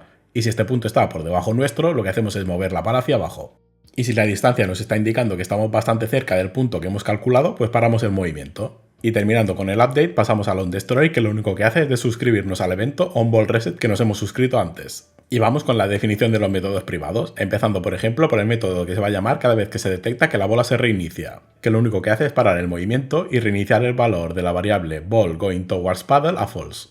Y el método stopMovement lo único que hace es parar el movimiento de la pala y eliminar la posición que habíamos calculado si es que teníamos calculado alguna. Y ahora sí, toca ver exactamente cómo hacemos el cálculo de la predicción de la posición. Con el método de la corrutina PredictBallPositionCorroutine, método que empieza llamando a la stopMovement que acabamos de ver. Luego obtenemos la dirección en la cual se está moviendo la bola utilizando la velocidad lineal del rigid body. Y aprovechamos también para almacenar su posición. Y luego vamos con una estructura similar a la que hemos visto antes en la sección explicativa, donde vamos a intentar calcular dónde estará la bola una vez que nos haya pasado en el eje horizontal después de varios rebotes, utilizando la técnica que hemos visto antes de los raycasts, donde en este caso empezaremos partiendo de la posición de la bola en dirección hacia donde se está desplazando, y en el caso de que no impactemos con nada pararemos el bucle y no tendremos predicción. Si el punto en el cual hemos impactado está más a la derecha de la pala, es decir, que ya hemos pasado la pala, se lo asignaremos al punto de predicción. Y en cualquier otro caso calcularemos la posición y la dirección simulando el rebote y continuaremos en el próximo frame. Y en principio puede parecer que una vez que salgamos de aquí ya lo tenemos todo listo, pero la verdad es que no, puesto que si lo dejamos así te aseguro que no vas a ganar ni una partida. Así que las próximas instrucciones lo que hacemos es quitarle un poco de precisión a la posición que hemos calculado, cogiendo un margen aleatorio de menos precision threshold a precision threshold, y le sumamos este valor que acabamos de calcular a la posición que acabamos de calcular en el eje Y. Y con esto lo último que nos queda es dar la corrutina por terminada. Y antes de probar, lo último que tenemos que hacer es ir al input controller y asignarle este componente en tiempo de ejecución. Para ello vamos a ir a la sección que tengo preparada ya, donde está el comentario que pone Add IA Controller, y vamos a añadir la siguiente línea: Paddle Right, Add Component, IA Controller. Y con esto listo, para probar exactamente cómo se comporta la IA, podemos cambiar el valor de iSinglePlayer a True. Y si volvemos al editor y pulsamos el botón de play, podemos ver exactamente cómo se comporta.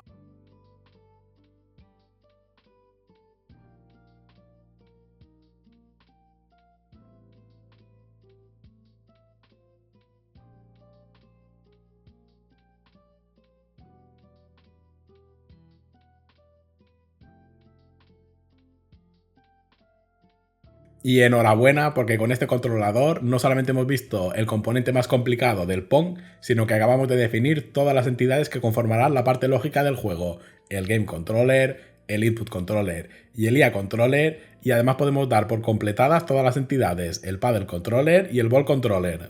Y deja que haga un pequeño parón al vídeo para pedirte un poquito de feedback para ayudar al crecimiento del canal, porque como te digo siempre, ya sabes que la interacción con los vídeos ayuda un montón al posicionamiento dentro de YouTube. Así que vamos allá. Si no estás suscrito al canal y te gusta este tipo de vídeos, por favor suscríbete para estar atento a próximos vídeos. Si te está gustando el contenido de este vídeo, dale me gusta, y si quieres dejarme algún comentario o quieres preguntarme algo, por favor utiliza la sección de comentarios de YouTube para hacerlo, que intentaré responderte lo antes posible. Que como te digo, estas interacciones favorecen un montón al algoritmo de YouTube, y a ver si conseguimos llegar a más gente que esté interesada en el mundo del desarrollo de videojuegos. Y recuerda también que en la descripción de los vídeos tienes un montón de enlaces de utilidad, por ejemplo en este caso con los recursos del juego, así como el juego producido que está en mi página de itch.io y todas mis redes sociales por si quieres seguirme por otros sitios. Entonces, habiendo hecho la petición, podemos continuar con el desarrollo del Pong. Ya ha llegado la hora de ponernos con el almacenamiento de la selección del usuario en el menú principal, es decir, si ha elegido el modo un jugador o el modo dos jugadores. Y lo primero que te tengo que decir antes de ver la implementación de esta tarea es que esta tarea, como cualquier otra, se podría haber realizado de 20.000 maneras diferentes, y esta de aquí es solo una manera que he utilizado yo. En mi caso, lo que voy a hacer es generar un objeto persistente en la escena del menú principal. Este tipo de objetos marcados de una forma específica permanecerán aún cuando se realice la carga de una escena, Y para poder establecer estos objetos como persistentes, tengo una escena aparte para explicarte exactamente cómo funciona esto. Pues vamos a ver exactamente cómo podemos hacer que los objetos persistan con un cambio de escena. Y para ver esto vamos a utilizar este ejemplo, que en este caso está compuesto de dos escenas. Esta primera escena, que como puedes ver está indicada con el texto escena 1, tiene un sprite que podemos mover y tiene dos botones, uno para cambiar la persistencia del sprite y otro para cargar la escena número 2. Y la escena número 2 únicamente tiene el título de escena 2 y un botón para cargar la escena anterior. Y habiendo visto las dos escenas, lo que vamos a ver es cómo podemos hacer que el sprite de la escena número 1 permanezca cuando se realice la carga de la escena número 2. Y para ello, Unity nos ofrece un método llamado DonDestroyOnLoad, que básicamente lo que hace es mover el elemento que le indiquemos a una escena especial llamada DonDestroyOnLoad, que como puedes suponer por su nombre, no se destruye cuando se realiza la carga de otra escena, lo que nos asegurará en nuestro caso que cuando cambiemos la escena sigamos teniendo el sprite. Y para ver cómo podemos conseguir esto podemos revisar el script. Script que como puedes ver está compuesto de dos métodos, uno que realiza la carga de la escena que se le pase por parámetro y otro método que alterna la persistencia del objeto. Lo primero que hace este método es buscar el GameObject con el nombre sprite y si lo encuentra, dependiendo de si el objeto está en la escena DonDestroyOnLoad, hace una cosa u otra. Si el objeto se encuentra dentro de la escena DonDestroyOnLoad, es decir, que está marcado como DonDestroyOnLoad, lo que hace es moverla a la escena actual. Y si no está en esa escena, lo único que hace es llamar al método DonDestroyOnLoad. Y de esta manera ya sabes cómo puedes hacer que un objeto persista con un cambio de escena.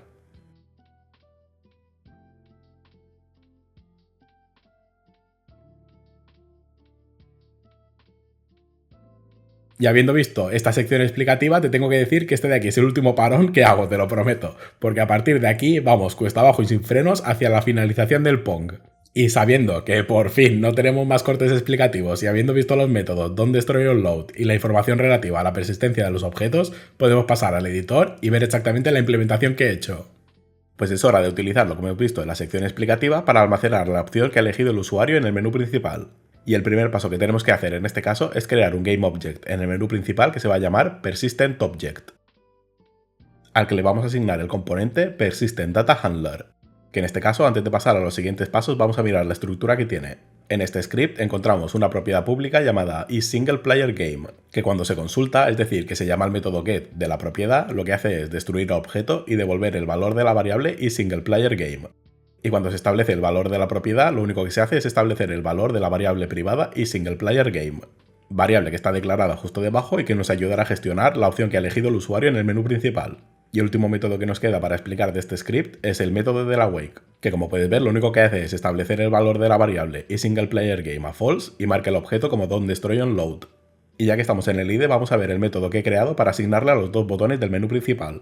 Y así te enseño otra manera que nos ofrece Unity para obtener los componentes. En este caso este método, como puedes ver, lo primero que hace es llamar al método FindFirstObjectByType, que como puedes suponer nos va a devolver el primer objeto que encuentre de este tipo de todos los componentes y elementos que encontremos en la escena. Y si nos ha devuelto el componente, lo único que hacemos es, utilizando el parámetro que recibe el método, se lo asignamos directamente a la propiedad isSinglePlayerGame que acabamos de ver. Y si no encuentra este componente, mostrará un mensaje de error por consola. Y para finalizar el método, lo único que hace es cargar la escena de juego. Y el último cambio que tenemos que ver, espero que sepas, que se encuentra en el Input Controller, que es donde realizamos la comprobación del modo que ha elegido el jugador. Que aquí, como puedes ver, utilizamos exactamente la misma estructura que hemos visto antes, utilizando el método FindFirstObjectByType, utilizando el componente PersistentDataHandler. Si encontramos el componente, realizamos la consulta de la propiedad isSinglePlayerGame, que ya sabes que cuando consultamos esta propiedad vamos a destruir el objeto, y si no encontramos este componente, pues mostraremos un mensaje de error.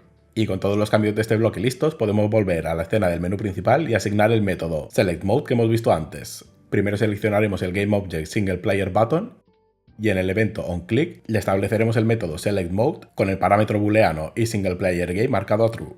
Y exactamente lo mismo con el botón CoopButton, pero en este caso dejaremos el booleano a false. Y como puedes ver, con estos cambios listos, si iniciamos el juego y pulsamos el botón de un jugador, se iniciará el juego contra la máquina.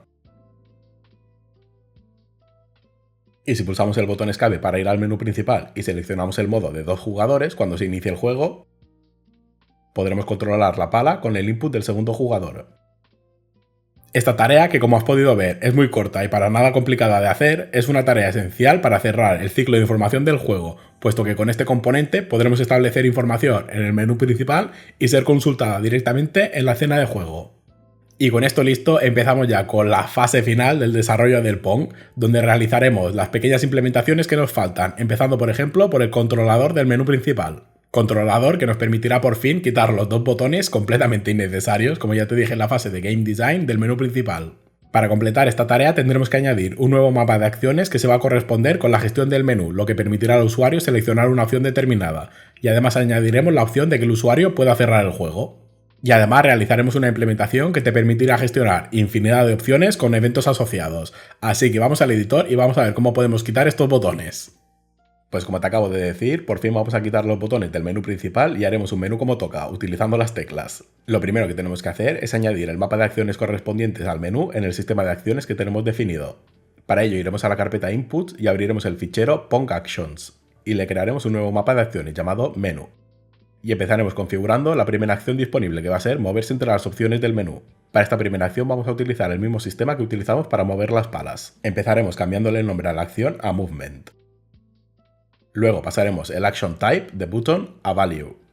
Y estableceremos el valor de Control Type a Axis.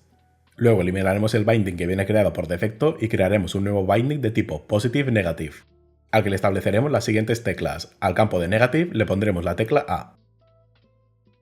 Y al campo de Positive le asignaremos la tecla D. Y luego duplicaremos este binding que acabamos de crear y le asignaremos las siguientes teclas. Al campo Negative de este nuevo binding le asignaremos la tecla flecha izquierda. Y al campo Positive le asignaremos la tecla flecha derecha. Y ahora crearemos la acción para que el usuario pueda seleccionar la opción. Esta nueva acción la llamaremos Select. Y en este caso la dejaremos como button, y utilizaremos el binding que viene por defecto para asignarle la tecla espacio. Y de nuevo crearemos un nuevo binding para asignarle la tecla Enter.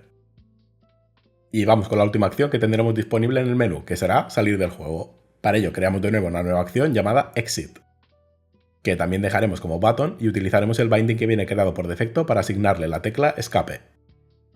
Y con esto ya tenemos el sistema de acciones listo para el menú. Lo último que queda es guardar el sistema de acciones para que se actualice la referencia en C#. Una vez que haya terminado de compilar las nuevas referencias, vamos a ponernos con la gestión del menú principal. Empezaremos cambiando a la ventana de juego y en el Game Object My Menu Options crearemos dos nuevos textos. Al primer texto lo llamaremos Single Player Option. Le cambiaremos el texto de New Text a un player. Y lo pondremos en negrita con una fuente de 45 y de color amarillo. Y lo centraremos como siempre, tanto horizontal como verticalmente. Y le estableceremos el Text Wrapping Mode también como siempre, de Normal a No Wrap. Y lo moveremos tal cual está a la posición menos 325 en el eje X. Y para la segunda opción vamos a duplicar este texto y empezaremos cambiándole el nombre a Co-op Option. Y en este caso empezaremos moviéndolo a la posición que toca, cambiándole el valor de menos 325 a 325. Y luego configuraremos el texto, en este caso cambiaremos el texto que pone un player a dos players, quitaremos la negrita y le pondremos un valor de 35 a font size. Y pasaremos el color de amarillo a blanco. Y lo próximo que tenemos que hacer es quitar ya estos botones de aquí en medio. Y configurar el componente MyMenuController que ha ampliado con las nuevas funcionalidades. Que como puedes ver ya no está vacío, ahora tenemos dos variables visibles del editor.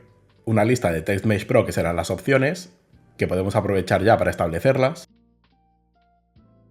Y una lista de eventos que se corresponderán a las diferentes opciones que configuremos, que vamos a aprovechar también para establecerlos. Empezaremos creando dos eventos, uno para la primera opción y otro para la segunda. Y al primer evento, como se corresponde a la opción de Single Player, le asignaremos el método SelectMode que hemos establecido antes con la opción de iSinglePlayer a True. Y para configurar el segundo evento, copiaremos el primero y lo pegaremos. Y en este caso dejaremos la opción de iSinglePlayer a False. Y con esto ya podemos ir al script y ver exactamente qué es lo que hacemos. El script empieza, como siempre, definiendo las variables visibles desde el editor, que son las dos que hemos configurado ahora.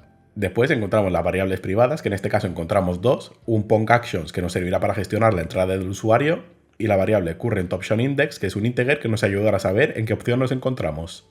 En el awake, como siempre también, inicializamos el input actions y establecemos a 0 el current option index. Y en el start encontramos las suscripciones a los eventos de las acciones que hemos configurado antes. Empezando con las suscripciones a las acciones de movimiento, de seleccionar y de salir del juego. Y después de terminar las suscripciones, también como siempre, habilitamos las acciones del menú y habilitamos el sistema de acciones. Y el método de story también es más de lo mismo. Empezamos deshabilitando el sistema de acciones y si tenemos el mapa de acciones del menú habilitado, nos desuscribimos de los eventos y lo deshabilitamos. Y visto esto que ya hemos visto un par de veces, pasamos a los métodos interesantes. El método público de Select Mode ya lo vimos en la sección de la información persistente, así que no lo vamos a ver, vamos a pasar a los siguientes.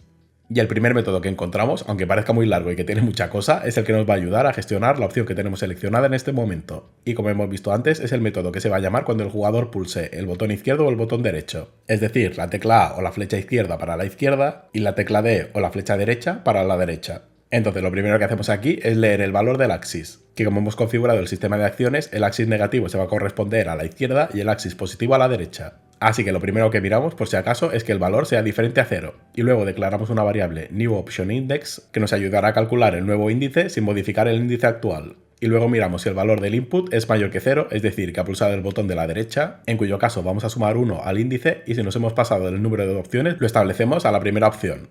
Y si el valor del axis es menor a 0, lo único que hacemos es decrementar el número del índice, y si tenemos un índice negativo, es decir, que hemos bajado del primer índice, lo que hacemos es establecerlo al último índice.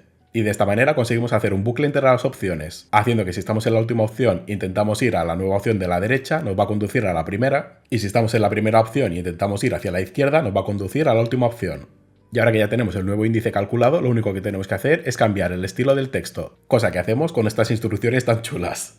Instrucciones que lo que hacen es intercambiar los valores del color, el tamaño de la fuente y el estilo de la opción seleccionada a la nueva opción. Y de esta manera la nueva opción tendrá el aspecto de la opción seleccionada, mientras que la antigua opción seleccionada tendrá el aspecto de las otras opciones. Y lo último que tenemos que hacer es actualizar el Current Option Index al New Option Index.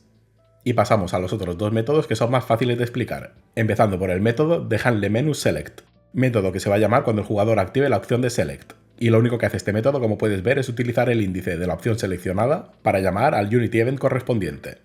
Y el último método que nos queda por ver es el de Handle Exit, que se va a llamar cuando el jugador pulse el botón de escape, que lo único que hace es llamar a la instrucción application.quit, que va a cerrar la aplicación.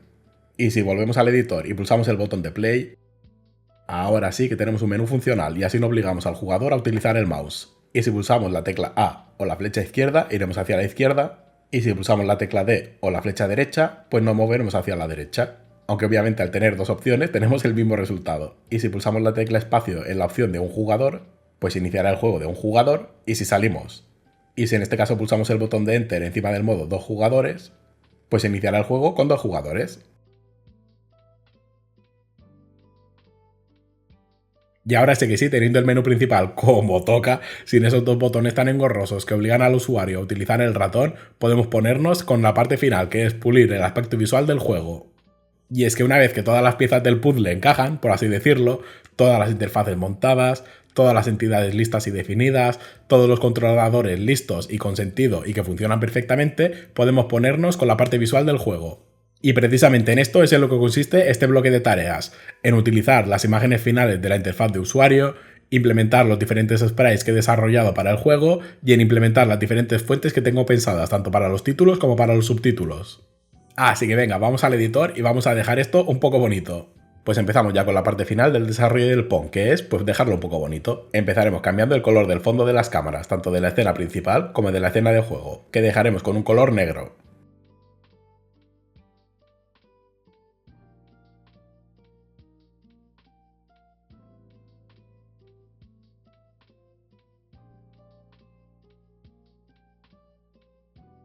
Una vez tenemos ya el color de fondo establecido, podemos ponernos con las imágenes de la interfaz, por ejemplo, empezando por ajustar el prefab de la pista. Y lo primero que tenemos que hacer es obtener esas imágenes, así que vamos al panel de proyecto y creamos una nueva carpeta llamada Images, donde arrastraremos el fichero UI-Tileset que tienes disponible en la carpeta Tileset de los recursos, fichero que configuraremos de la siguiente manera. Nos aseguraremos que el Sprite Mode está establecido a Multiple.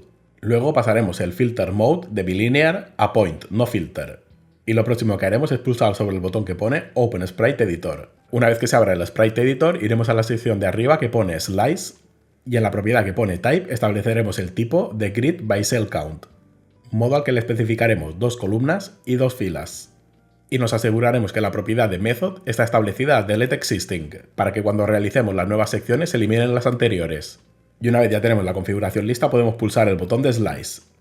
Y lo próximo que haremos será renombrar las imágenes y ajustar sus tamaños. empezando por la imagen de arriba a la izquierda, a la que llamaremos UI/goal. Y ajustaremos el límite de a la derecha para que llegue justo cuando termina la imagen. Y después pasaremos a la imagen de la derecha a la que llamaremos UI/decoration, que en este caso ajustaremos el límite de esta imagen en ambas direcciones, tanto en la izquierda como en la derecha. Y la imagen que tenemos abajo a la izquierda o la puedes eliminar o la puedes dejar, pero bueno, yo la voy a eliminar. Y con todas las secciones definidas puedes irte al botón de arriba a la derecha y pulsar el botón de Apply. Y el próximo paso que tenemos que hacer es utilizar estas imágenes que acabamos de definir en el prefab de Core Decoration. Y para realizar estos cambios utilizaremos la instancia que tenemos en el menú principal, al que empezaremos cambiando la línea central de decoración. Por lo tanto, vamos a seleccionar el Game Object Center y en el componente Image le asignaremos la imagen UI/decoration, al que le estableceremos el Image Type como Tilet, para que la imagen se repita desde el principio hasta el final. Y para establecer el tamaño de la imagen en las repeticiones le estableceremos el valor de Pixels per Unit Multiplier a 0,3. Y lista la decoración central de la pista, vamos a las porterías. Para generar las porterías vamos a crear un nuevo image aquí dentro, Game Object al que llamaremos Goal. Y utilizando la herramienta de los anchors haremos que se estire a todo su contenedor verticalmente y además colocaremos tanto su posición como el pivote a la izquierda. Y le dejaremos el width de 100.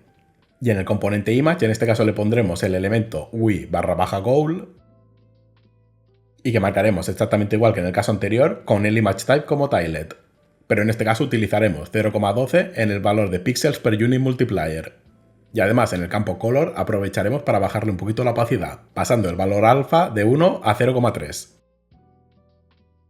Y con la primera portería lista, lo único que tenemos que hacer para hacer la otra portería es duplicarla, quitarle el numerito que se añade siempre al nombre cuando se genera un objeto, aprovecharemos para rotarlo en el eje Y a 180 para darle la vuelta, y utilizando la herramienta de los anchors, en este caso únicamente estableceremos la posición, que en este caso será a la derecha, y eliminaremos el valor de la posición en X. Y antes de terminar tenemos que actualizar el prefab original con todos los cambios que hemos hecho aquí. Para añadir los dos Game Objects que hemos creado aquí vamos a pulsar el botón derecho, vamos a seleccionar la opción Added Game Object y seleccionaremos la opción de Apply to Prefab. Y exactamente lo mismo para la otra portería. Y no nos tenemos que olvidar de actualizar el componente Image del Game Object Center. Así que lo seleccionamos, vamos al componente Image, pulsamos el botón derecho y en este caso vamos a la sección de Modified Component y seleccionamos la opción de Apply to Prefab. Y con esto ya hemos sincronizado todos los cambios que hemos hecho en esta instancia con el prefab base, así que en teoría si nos vamos a la escena de juego tenemos exactamente la misma pista con los mismos elementos que en el menú principal.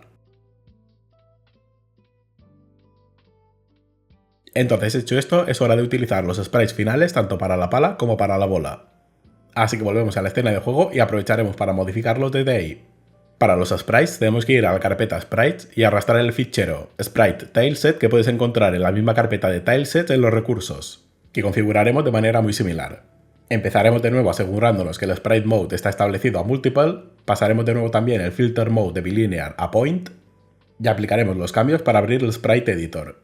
Aunque en este caso, a diferencia del anterior, lo configuraremos directamente de manera manual. Eliminaremos la imagen que se genera automáticamente y manteniendo pulsado el botón del ratón desde la parte inferior derecha de la pala, subiremos hasta la parte superior izquierda, lo que nos generará esta imagen, que aprovecharemos que la tenemos seleccionada para llamarla SP/paddle.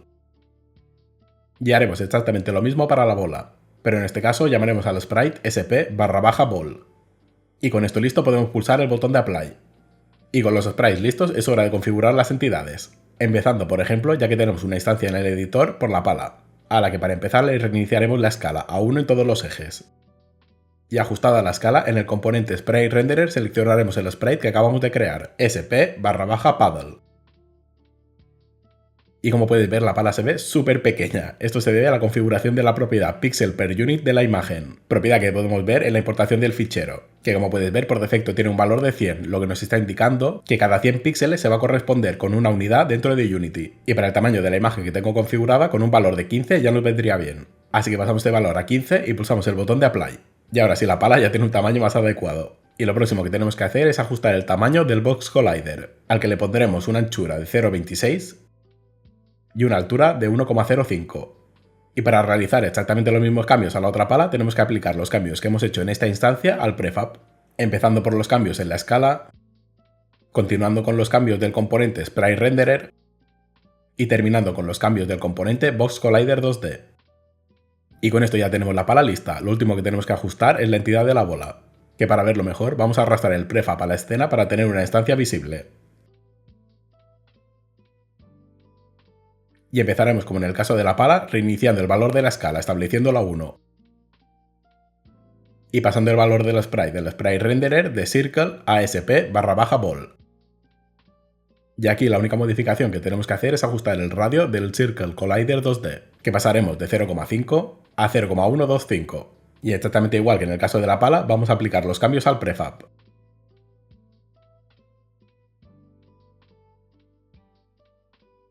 Y ya podemos eliminar la instancia de la bola y darle a play y ver exactamente cómo se ve.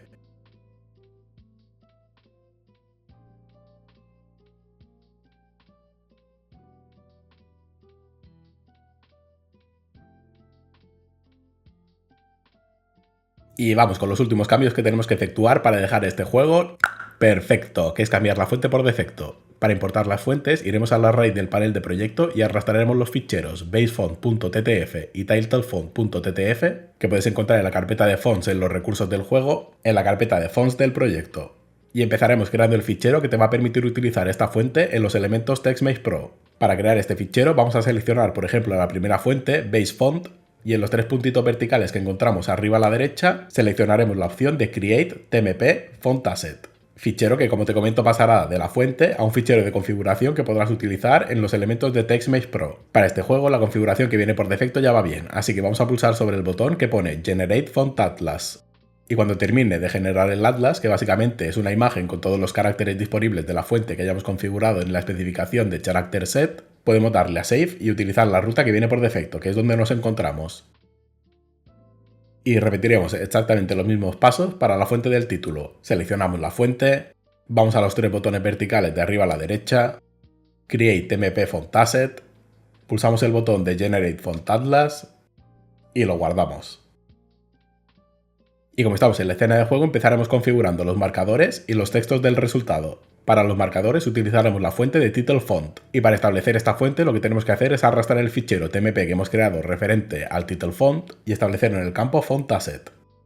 Y como el grosor de esta fuente es bastante mayor al anterior, vamos a ajustar verticalmente la posición del marcador, y lo dejaremos, por ejemplo, en la posición -18,5. Y antes de pasar a configurar el texto resultado vamos a aplicar los cambios para que el otro marcador también se vea afectado, tanto la posición como el componente TextMesh Pro.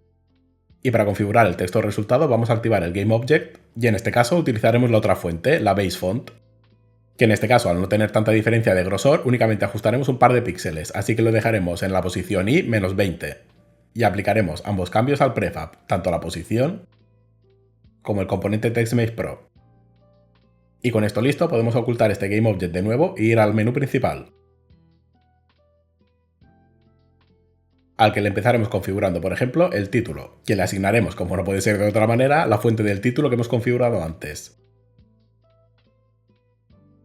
Y modificaremos la altura para que sea exactamente la misma que en los marcadores, es decir, en el punto -18,5 en el eje Y. Y el próximo texto a modificar va a ser el del subtítulo, que en este caso únicamente pasaremos del font asset que tenemos ahora mismo al title font. Y los últimos textos que nos quedan son las opciones del menú principal, que podemos seleccionar ambas y modificarlas a las dos de golpe.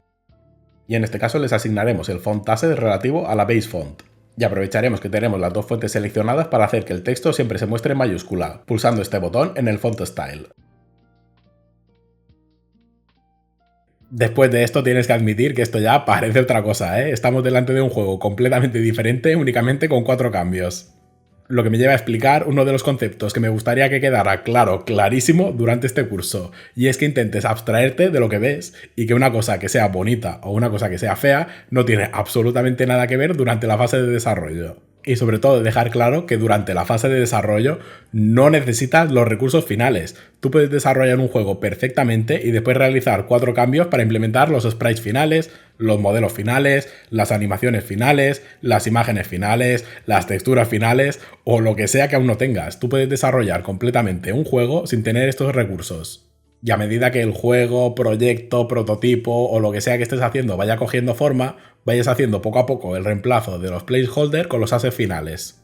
Y por supuestísimo no nos podemos olvidar de la fase final de verdad en el desarrollo de un juego completo, que es darle ese toque tan especial con el game feel del juego. Cosa que me guardo para próximos vídeos, porque en este curso nos plantamos aquí, que suficiente me parece. Lo último que nos queda por hacer es tratar el tema del audio.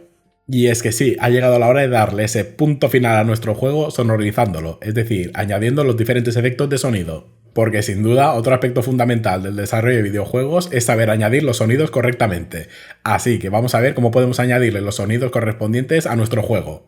Pues sí, ha llegado la hora de hacer las últimas modificaciones al proyecto antes de compilarlo y tenerlo listo. Y espero que me permitas que en este caso haga todas las modificaciones directamente aquí contigo, porque me daba muchísima pereza tener que tocar todos los ficheros y tener que explicarlos otra vez únicamente por 4 cambios que tenemos que hacer. Pero bueno, eso será más adelante. Lo primero que tenemos que hacer es añadir el componente Audio Source a todos los elementos que van a producir sonidos. Y como estamos en la pantalla del menú principal, vamos a empezar desde aquí, seleccionando el Game Object My Menu Options y añadiéndole el componente Audio Source. Componente que utilizaremos más adelante para hacer que cuando se cambie de opción emita un sonido. Y esta escena ya está lista, así que pasamos a la escena de juego. Que en esta escena le vamos a añadir el componente Audio Source al Game Object Scripts. Y el último Audio Source que tenemos que añadir va a ser al prefab de la bola. Y ahora sí, lo tenemos todo listo para empezar a modificar los scripts, que como puedes suponer debido a los elementos a los cuales les hemos añadido el componente Audio Source vamos a tener que gestionar el Game Controller, el Ball Controller y el Main Menu Controller. Empezando por ejemplo, como estamos en la escena de juego, con el Game Controller. Y con el script abierto, justo debajo de la sección de UI Elements vamos a añadir una nueva sección llamada Audio Elements. Y vamos a añadir 2 variables de tipo audio clip que sean visibles desde el editor. La primera se va a llamar Game Clip y va a ser el sonido que se va a reproducir cuando inicie el juego y cuando finalice. Y la segunda variable se llamará Score Clip, sonido que utilizaremos para notificar cuando alguno de los 2 jugadores haya anotado un punto. Y por supuesto crearemos una variable privada de tipo Audio Source, que inicializaremos en el awake con la referencia al Audio Source. Y lo que nos queda en este script es aplicar los efectos de sonido. Para notificar el inicio del juego utilizaremos el método start y justo debajo de la instrucción ballcontroller.resetBall escribiremos lo siguiente: audiosource.playOneShot y por parámetro le pasaremos el audio clip GameClip. La próxima instrucción que tenemos que añadir va a ser en el método checkEndOfGame, donde justo debajo de la instrucción onBallReset.invoke utilizaremos exactamente la misma instrucción, pero en vez de pasarle el clip GameClip utilizaremos el clip ScoreClip. Y la última instrucción que tenemos que añadir, tenemos que ponerla justo debajo del Start Coroutine, Reset Coroutine, para que cuando haya detectado el final del juego y haya mostrado los resultados, emita el sonido. Ya habiendo terminado con el Game Controller, pasamos al Ball Controller, que en este caso le añadiremos también 2 variables privadas de tipo Audio Clip visibles desde el editor, una con el nombre de Paddle Clip y otra con el nombre de Wall Clip. Y definiremos también de nuevo una variable privada de tipo Audio Source, variable cuya inicialización será por supuestísimo en el awake. Y en este caso solamente tenemos que modificar el método onCollisionEnter2D, donde justo debajo de la modificación de la velocidad lineal del Rigid Body introduciremos la misma instrucción de antes. Y en este caso, puesto que aquí es donde se gestiona la colisión con la pala, utilizaremos el clip Paddle Clip. Y cuando finaliza la comprobación de si el impacto ha sido contra una pala, añadiremos un else y añadiremos la instrucción, pero en este caso utilizaremos el clip Wall Clip.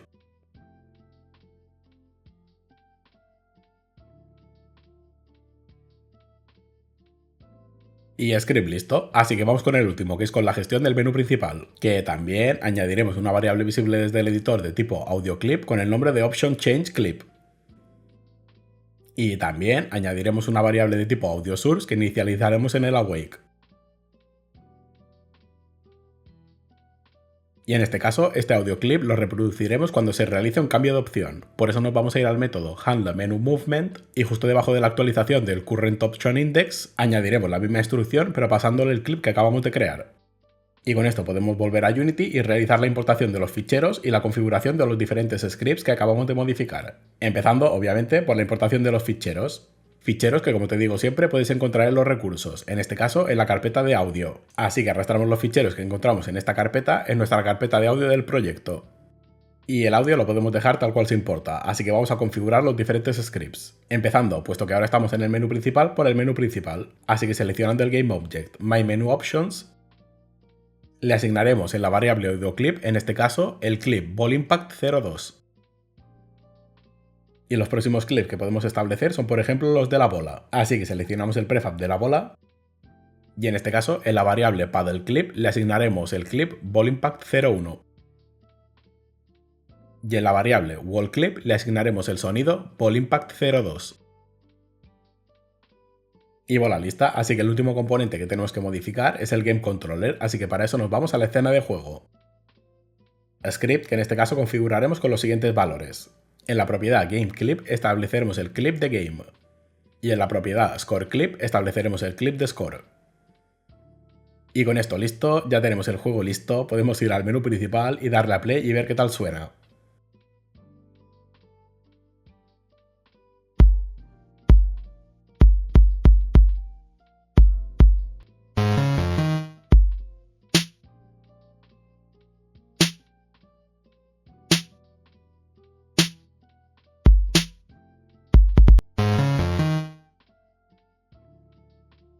Y con esta última tarea podemos dar el Pong ahora sí por completado.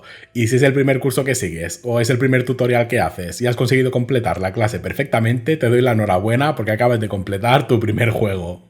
Y el último punto que nos falta por ver, que no es nada referente al desarrollo de un juego, pero bueno, al final es producir el juego, es la fase de compilación, lo que nos dará el ejecutable para poder jugar a nuestro juego en nuestro ordenador.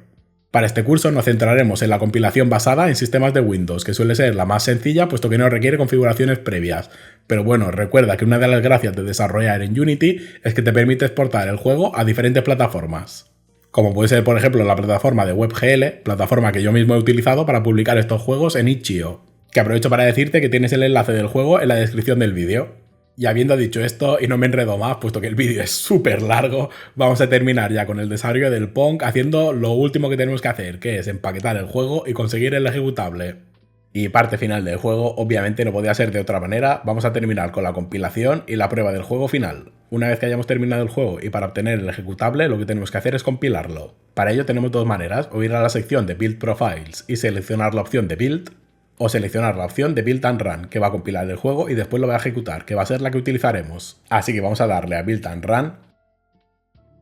Seleccionaremos la carpeta donde queremos almacenar la build del juego. En mi caso voy a crear una nueva carpeta en la carpeta del proyecto llamada Builds, y la voy a seleccionar como carpeta de destino para la compilación del juego. Y una vez seleccionada la carpeta, empezará la compilación y cuando termine se iniciará el juego.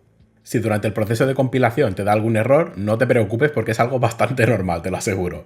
Y en la mayoría de casos, no todos, pero ya te digo que la mayoría sí, se arregla limpiando la compilación. Para ello, en el botón de Build, si te fijas, tenemos una flechita que nos mostrará un drop-down. Pues desde aquí tenemos que elegir la opción de Clean Build. Y una vez que haya terminado de limpiar la compilación, puedes volver a probar de compilar y ejecutar para ver si así ya se ha solucionado. Y bueno, este de aquí es el resultado de todo nuestro esfuerzo.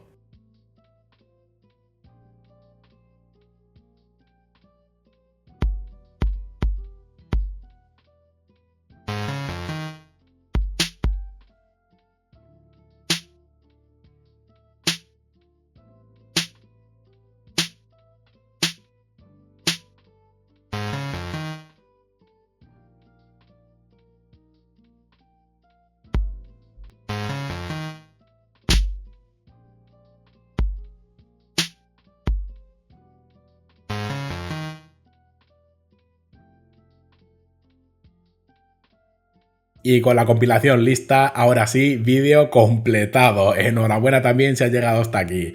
Y lo último que te recomiendo que hagas, si te interesa, es que juegues con los diferentes valores de las diferentes entidades que hemos formado hasta ahora. Es decir, modifica la velocidad de la pala, modifica la velocidad de la bola, modifica el ángulo de rebote, modifica la cantidad de puntos para ganar el partido, o cualquier cambio que a ti te interese y que deja el juego como a ti te guste. Incluso partiendo de este punto puedes añadir otras funcionalidades al juego, funcionalidades que no hemos visto, como por ejemplo puede ser mejorar la precisión del IA Controller, haciendo que si la bola va más lento sea más preciso y si la bola va más rápido sea menos preciso. Y con la compilación y cerrando el ciclo de la fase de desarrollo podemos empezar con el cierre de este segundo vídeo del primer capítulo de la serie de Recreando Clásicos en Unity, donde hemos recreado el Pong. Con esta primera implementación no solamente hemos puesto en práctica un montón de conceptos fundamentales del desarrollo de videojuegos, conceptos que algunos vimos en el curso de Fundamentos de Unity y otros conceptos que hemos visto aquí, sino que también hemos conseguido empezar y terminar un juego completamente funcional. Y que si estás empezando en esto, estoy seguro que no te imaginabas que un Pong te iba a llevar tantísimo trabajo y tantísimas cosas que tener en cuenta. Y aprovechar este cierre también para recordarte que intentes abstraerte de lo que ves. Y aunque tú ahora mismo estés viendo que acabas de generar un Pong, nada te impide añadir ciertas funcionalidades y acabar generando algo como esto, que es el Windjammers. Juego que, si te fijas en el gameplay, por muy diferente que se vea, no deja de ser un Pong tuneado con diferentes funcionalidades añadidas. Y te pongo algunos ejemplos para que me entiendas. Reemplazamos el sprite de la pala por un sprite animado. Quitamos la restricción de que el jugador se pueda mover únicamente en el eje vertical y hacemos que se pueda mover en todos los ejes. En vez de poner una portería, ponemos varias porterías con diferentes puntuaciones. Actualizamos el sistema de colisión y hacemos que cuando la bola impacte con el jugador, en vez de rebotar automáticamente, permanezca el control de ese jugador hasta que la envíe en una dirección que él quiera. Y ya tenemos algo muy parecido a lo que estamos viendo en pantalla. Y con esto ahora sí, terminamos con la primera implementación y con este vídeo. Así que si has llegado hasta aquí, como te digo siempre, muchísimas gracias por ver el vídeo completo. Espero que te haya gustado, espero que te haya entretenido un poco y que hayas aprendido algo nuevo. Nos vemos en el próximo vídeo hablando sobre el game design del Arkanoid y ¡chao!